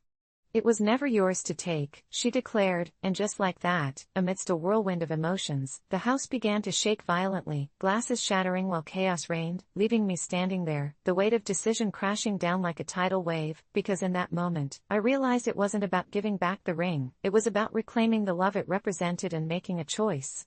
So no, I didn't give back the engagement ring. I chose to embrace the echoes of my family's love, to acknowledge what my grandmother whispered through the void, where grief and fear dance hand in hand. And eventually, it became clear, some inheritances are a burden, but they also shine a profound light on who we choose to become amid the chaos, though the shadows still linger, and I wonder if the whispers will ever truly fade. I need to share something that happened to me recently, and let me tell you, it's been haunting me ever since. I, 24, male, was living with my roommate, Sarah, 22, female, in an apartment that came with limited parking spaces, so we both had a parking pass we needed to display to keep our vehicles safe from being towed. Now, at first, everything seemed fine, but it didn't take long for Sarah's behavior to change. Picture this, every night she'd come home late, sometimes after midnight, after what she said were long shifts at her second job, which I didn't mind until I started noticing that she was leaving her car parked without the pass displayed, even though I'd reminded her at least a dozen times. The first time I noticed it, I told her to park in our designated spot and put the pass up. She waved me off, claiming she would handle it, but as weeks turned into months, the same pattern played out. Her car would sit there, vulnerable and ominously unchecked. I think deep down I knew that ignoring the rules and parking without a pass was what made her feel rebellious, but the threat of a tow loomed over both our heads, and I started to get anxious every time I saw her vehicle in its usual spot without the pass, yet when I confronted her, she'd brush me off like I was the unreasonable one. It escalated the night I saw a tow truck pulling into the lot. It was like watching a slow-motion train wreck. I could see the driver scanning for offenders, and a chill ran down my spine as I stepped into the hallway. I had a choice to make. I won't lie, I mentally calculated the consequences for both of us, lose her car or confront her again, but knowing Sarah, I could picture her obnoxious eye rolling every time I brought it up, so in that moment, I made the decision. I followed that tow truck. Through the glass door, I watched as they got out and approached her car. My heart raced as I jogged down the stairs, desperate to stop them, but it was already too late. They had it lifted off the ground, and in that moment, I felt a pitiful mix of satisfaction and impending regret. I'd done what I thought was right, but the backlash I anticipated didn't take long to arrive. The next morning, I woke up to find Sarah standing over me, her face pale with anger, and she wasted no time accusing me of being the sole reason her car was gone. I tried to explain how many times I had warned her, how this was purely a consequence of her choices, but she kept accusing me of sabotaging her life and ruining her independence. She even went as far as saying I was taking pleasure in her misfortune. I told her that if she had just followed the rules, we wouldn't be here. That evening, her attempts at getting her car back only compounded her frustration when she learned that her parking pass had been revoked as well. In her fury, she vowed to make my life miserable, and I didn't take her seriously until the creepy stuff started happening. She'd come home late and drop heavy items on the floor to wake me up, blasting music with absurdly loud bass to keep me from sleeping, and I'd find my refrigerator contents rearranged or the dishes dirty when I'd cleaned them just the day before. I thought I was being paranoid until one night, while I was curled up trying to block out the noise with my headphones, I heard her whispering outside my door, saying my name in this eerie sing-song voice that sent chills through my spine. It was as if she was summoning something sinister. I confronted her about it, but she just laughed, saying she was testing my sanity. That was when I began noticing odd occurrences. One of my PS4 games went missing, only to later appear in her room, and when I asked her what it was doing there, she merely shrugged and claimed it found its way. Friends on social media started checking in on me, asking why I looked so tired all the time, and I eventually began sleeping at a friend's house after noticing that she would watch me while I slept, her eyes glimmering strangely in the darkness. I figured I would come clean to anyone that would listen about the awful situation, but my friends thought I was the weird one. I felt isolated, trapped in an apartment that now seemed haunted by her twisted perspective. The turning point came weeks later when I found out that an old mutual friend of ours went missing after reaching out to Sarah, claiming they needed to talk.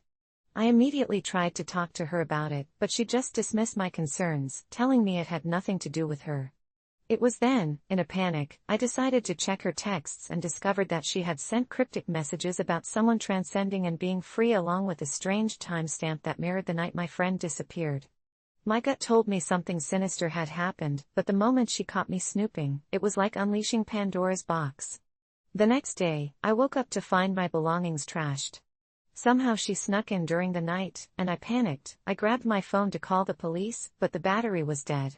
My heart thudded in my chest as I realized it was only a matter of time before she would come back, and based on what I saw in her texts, I knew I had to escape before my life turned into a living nightmare.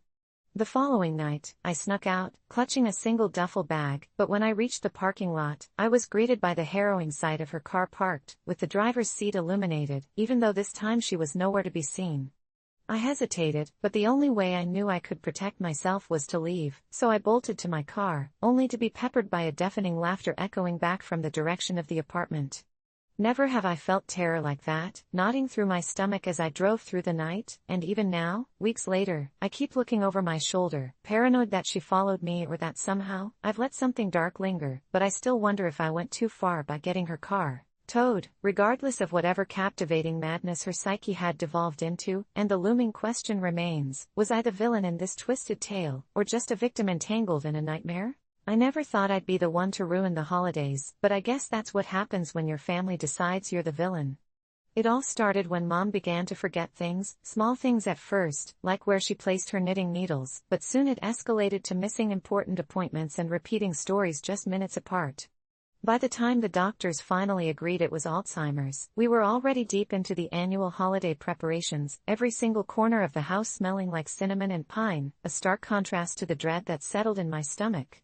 My siblings and I had been discussing Mom's care for months, but every time we brought it up, Dad would brush us off, insisting she was just going through a phase. So, there we stood at the kitchen table that year, stuffing our faces with sugar cookies, debating the reality in front of us while Dad played Christmas music a little too loud to ignore the seriousness of the conversation. We finally decided it was time to take action. My sister and I felt like we had no choice but to push Dad to consider a long-term care facility, a decision that would forever alter the dynamics of our family. After weeks of pushing and arguing, we managed to find a place, one that seemed warm and welcoming, tucked away near a lovely, serene park. I'll never forget the look on Mom's face the day I took her there. It was a mix of confusion and unease, like she was suddenly stuck in a world unfamiliar to her. Sure, there were moments that broke my heart, when I heard her mumble under her breath about wanting to go home, or the way her hands trembled as she reached out for mine while we were walking through the facility's garden. Still, I convinced myself that it was the best decision for her. I didn't realize how my family would react until the holidays arrived. We gathered around the dinner table, laughter bouncing off the walls like the spirited carols playing in the background, but every joke fell flat when someone brought up Mom being in the facility. The looks exchanged, disapproving, hurt, cut deeper than any knife could. "You had to put her in there, huh?" My brother scoffed, mimicking the tone of someone relaying gossip, making a joke out of something that felt raw and broken. I asked him how he thought we could keep up with her needs when we could barely manage our own lives, and in response, he slammed his fist on the table, sending a glass of wine flying off the edge for it to shatter against the floor, the sound echoing in my ears like a tolling bell. Christmas night turned into a disaster. Dad left the table early, mumbling something about being sick, and my brother followed him, grumbling about how things used to be.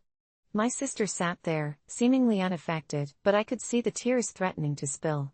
I felt like I had placed a rift in our family's foundation, and it was my fault.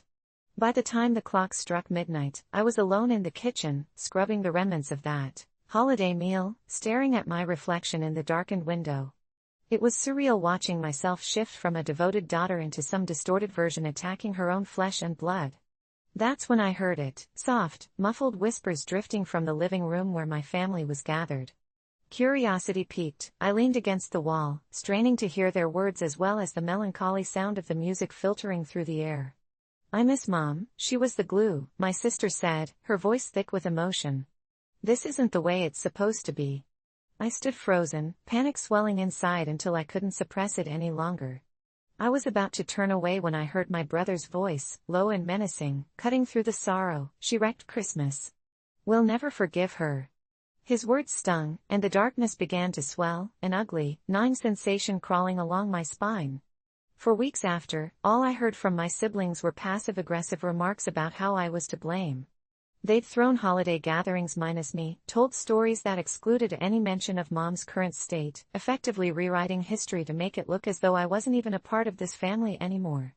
I could have handled that, dealt with their hostility, but what I couldn't prepare for was that one icy January night a blizzard hit, forcing them to call me. Mom had fallen and needed to be rushed to the hospital. I couldn't breathe as I drove through the blinding snow, my heart racing faster than my car skidding across the icy roads. Arriving at the hospital, I was met with a wall of tension. My brother stood at the entrance, shoved his hands deep into his pockets, avoiding any eye contact, while my sister's eyes were red-rimmed and puffy, the stress and guilt weighing down on all of us. When the doctor finally emerged with a grim expression, it became painfully clear, I'd made the worst decision of my life. Mom had pneumonia. The long-term care facility had been negligent, failing to monitor her properly, allowing her state to worsen while we sat at home, too caught up in our family drama to notice. Standing in the stark waiting room, all the blame came crashing down on me like an avalanche. I was the villain in this warped version of our holiday story, and now, I held the key to her life in my hands. Days stretched into an eternity, and every minute was filled with tension. My siblings and I watched her fight for breath, whispering stories of how she used to bake cornbread on chilly afternoons or read us bedtime stories until we nodded off, hoping that somehow reaching into a happy past might bring back the woman we loved. Then, in a moment that felt both exhilarating and terrifying, her eyes opened briefly, and for a fleeting second, I swear I saw the spark of recognition, a glimmer of the warm, loving Mom I had known slowly fading. But just as quickly as it appeared, it vanished, her breath becoming shallow as our family crumbled around her. A few weeks later, Mom was discharged, but she was not the same, lost in a fog of confusion and fear, like a wisp of smoke dissolving into the air. We decided to take her home, feeling that maybe familiarity would assist her recovery. As we settled into a grim routine, the guilt twisted deeper, roughening our laughter, suffocating our joy, and turning family moments into reminders of what we lost that fateful day I made an impossible choice. If anything good emerged from our turmoil, it was that my siblings and I finally united under an unspoken oath to never let the past repeat itself. We'd always check in on one another, foregoing the blame and the name-calling in the spirit of family. Yet the shadow of that holiday still hung over me, unrelenting and bitter, a chilling reminder of how a seemingly small decision, placing my mom in a facility, had led to our family's unraveling. We may not fully understand our roles in the eulogy of what once was, but I know one thing for certain: the holidays became unbearable, each year a haunting reminder of lost moments, with our lingering guilt festering into a dangerous concoction of shared grief and blame that can either bind us together or tear us apart all over again. So now, as I sit here, secretly shaking and desperately holding on to the hope that we can find a way back to some semblance of love and happiness, I question, am I the asshole for wanting to reclaim my family during this holiday season, or am I just a prisoner to my own mistakes, forever banished from the warmth that was once our reality? A few weeks ago, I found myself embroiled in a family feud that spiraled so quickly into something inexplicable, it still sends shivers down my spine. My cousin Amelia, who is a year younger than me, had a tendency toward excessive socializing, practically inviting half of our high school to any gathering we had, regardless of the time or place. But this year, Thanksgiving was at my parents' house, and after nearly 2 decades of noisy celebrations filled with the smell of turkey and pumpkin pie, I had my fill of her friends slumped on our couches or rummaging through the fridge, oblivious to any boundaries. So, when she announced excitedly that she was planning to invite her entire friend group over for Thanksgiving, I snapped. I told her she couldn't do that. "Amelia, this isn't a party, it's Thanksgiving," I said, my voice a mix of irritation and concern. With tears threatening to spill, she stormed off, muttering something under her breath, and I thought little of it at the time. Yet soon after, the atmosphere around the house shifted, as if a thick fog had rolled in uninvited. I dismissed it as the usual family tension, until the day before Thanksgiving, when everything escalated dramatically. That evening, I was alone in my room, scrolling through social media when I heard an unsettling sound, like the distant echoes of laughter and mingling voices, muffled by the walls. At first, I thought it was just Amelia, and maybe her friends had come over anyway.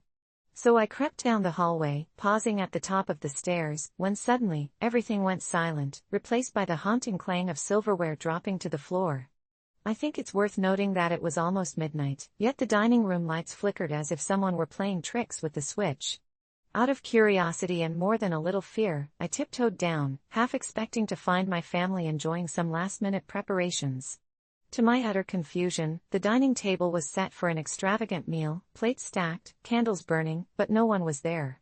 A chill crept up my spine, and I suddenly felt like an intruder in my own home. I felt compelled to call out, "Hello?" But the words barely left my lips when I saw the centerpiece, a grotesque arrangement of wilted flowers, and beneath them lay a note in Amelia's unmistakable handwriting: "You shouldn't have done that." I froze, heart pounding, convinced it was some cruel prank. I backed away slowly, intending to bolt upstairs, but as I turned, I caught sight of something out of the corner of my eye. A shadow flitted past, quick and darting like a live thing. My instincts screamed for me to run, but I found myself paralyzed. It felt as if I were awaiting something profound. When I finally gathered the courage to rush back to my room, I slammed the door and locked it tight, hoping that would be enough to keep whatever I'd just witnessed at bay. That night, I hardly slept, plagued by uneasy thoughts filled with what festered between Amelia and me. The morning of Thanksgiving dawned gray and heavy, the air thick with an odd sense of dread I couldn't shake. As my family began to arrive, I tried to put on a brave face, forcing myself to engage in the usual small talk. Every now and then, I would glance toward the front door, half expecting a bustling group of Amelia's friends to barge in, but they never did. A creeping confusion and guilt gnawed at me as I remembered Amelia's tear-streaked face, that feeling of something undisclosed shared in those fleeting moments before she left. But when the dinner bell rang and we settled at the table, there was an emptiness around us that felt wrong. I hadn't noticed it before, but Amelia's absence cast a shadow over everything. Her seat lay conspicuously empty, and as the food was served, a hush fell over my family, like we were missing someone vital. I tried to swallow my unease, laughing at my uncle's jokes while the rest picked through their food absent-mindedly, eyes darting toward the door as if expecting Amelia to walk in with a smile and an entourage. But she didn't arrive. During a quiet moment, I ventured the question everyone seemed hesitant to voice: "Where's Amelia?" My mom stiffened, and the air soured.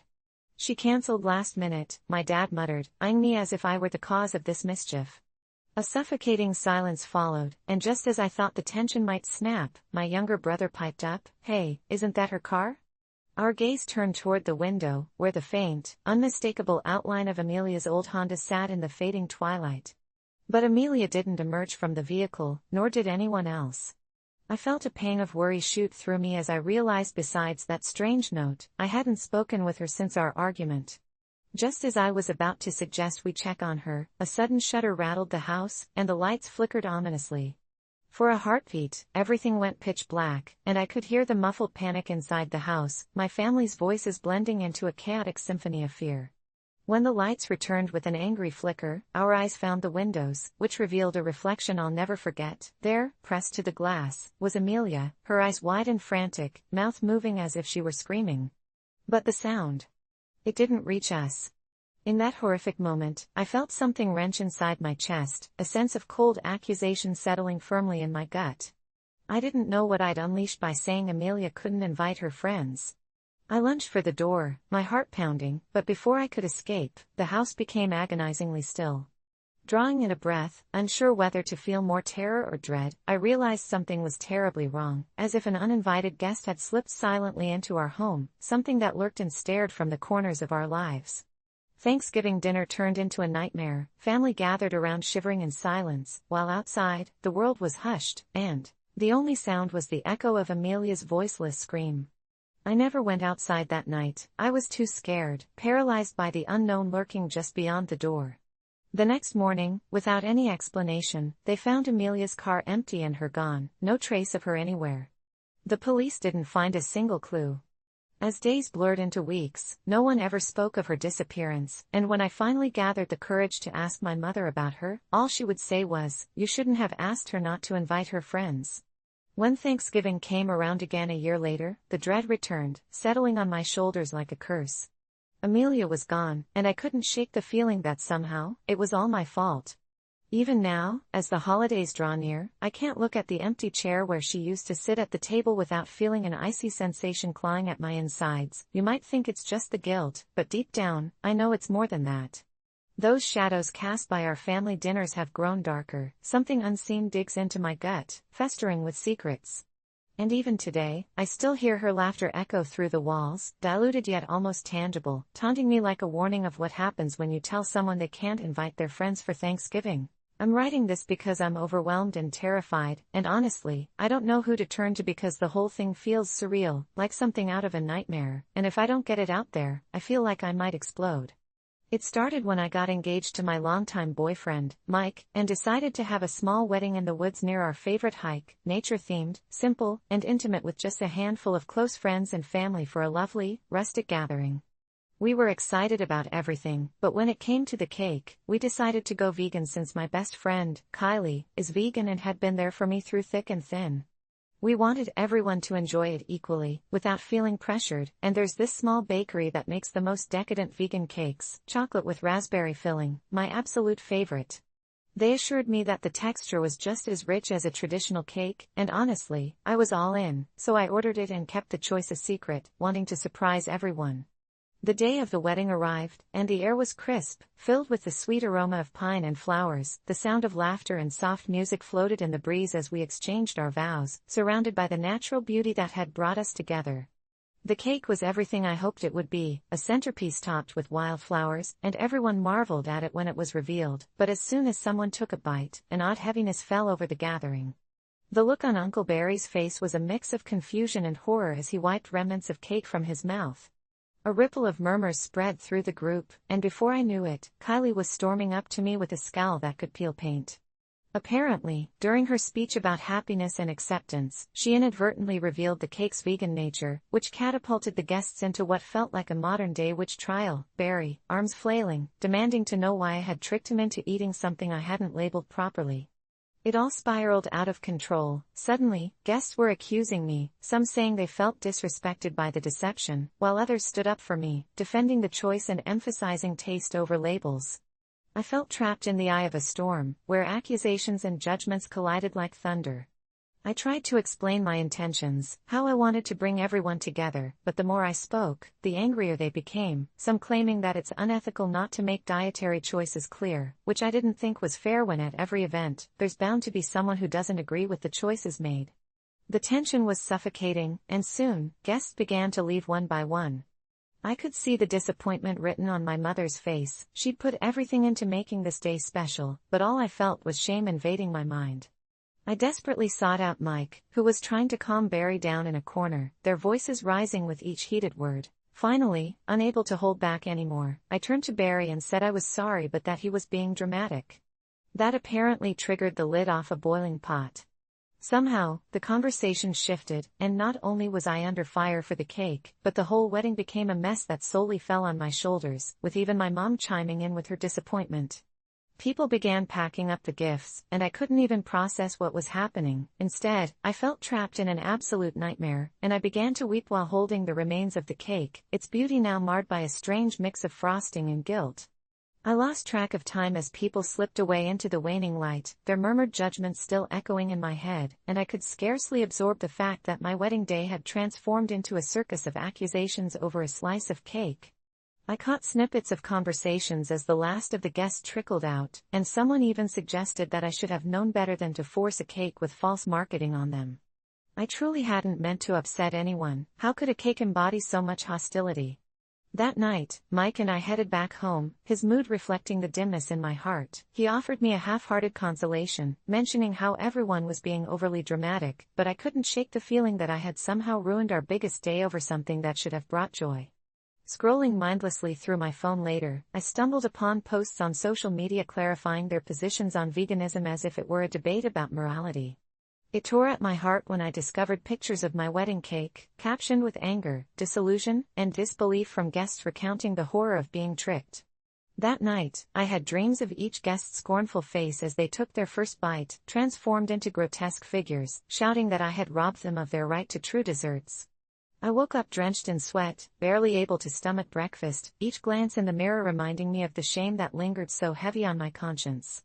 It's been weeks since the wedding, and things slowly returned to normal, but I haven't spoken to Kylie since. She messaged me once to say she felt embarrassed, but I didn't respond, the disappointment in her voice too much for my heart to bear. From my peripheral, I've sensed Barry lurking online, recounting the wedding misstep in forums, initiating dialogues about what it means to purposefully hide vegan options, while I sit here haunted by memories of a beautiful day turned sour over a cake. I wondered if it was worth it to stand up for my decision or if they were right, and the guilt eats me alive. So, am I the asshole for refusing to label my wedding cake as vegan? I just wanted to create a joyful memory, and instead, it feels like I've broken an invisible contract of trust over something intended to be delicious and inclusive, and I can't shake the horrible feeling that whatever small sliver of pride I had in my choice has suddenly turned into something heavy, dark, and deeply harmful.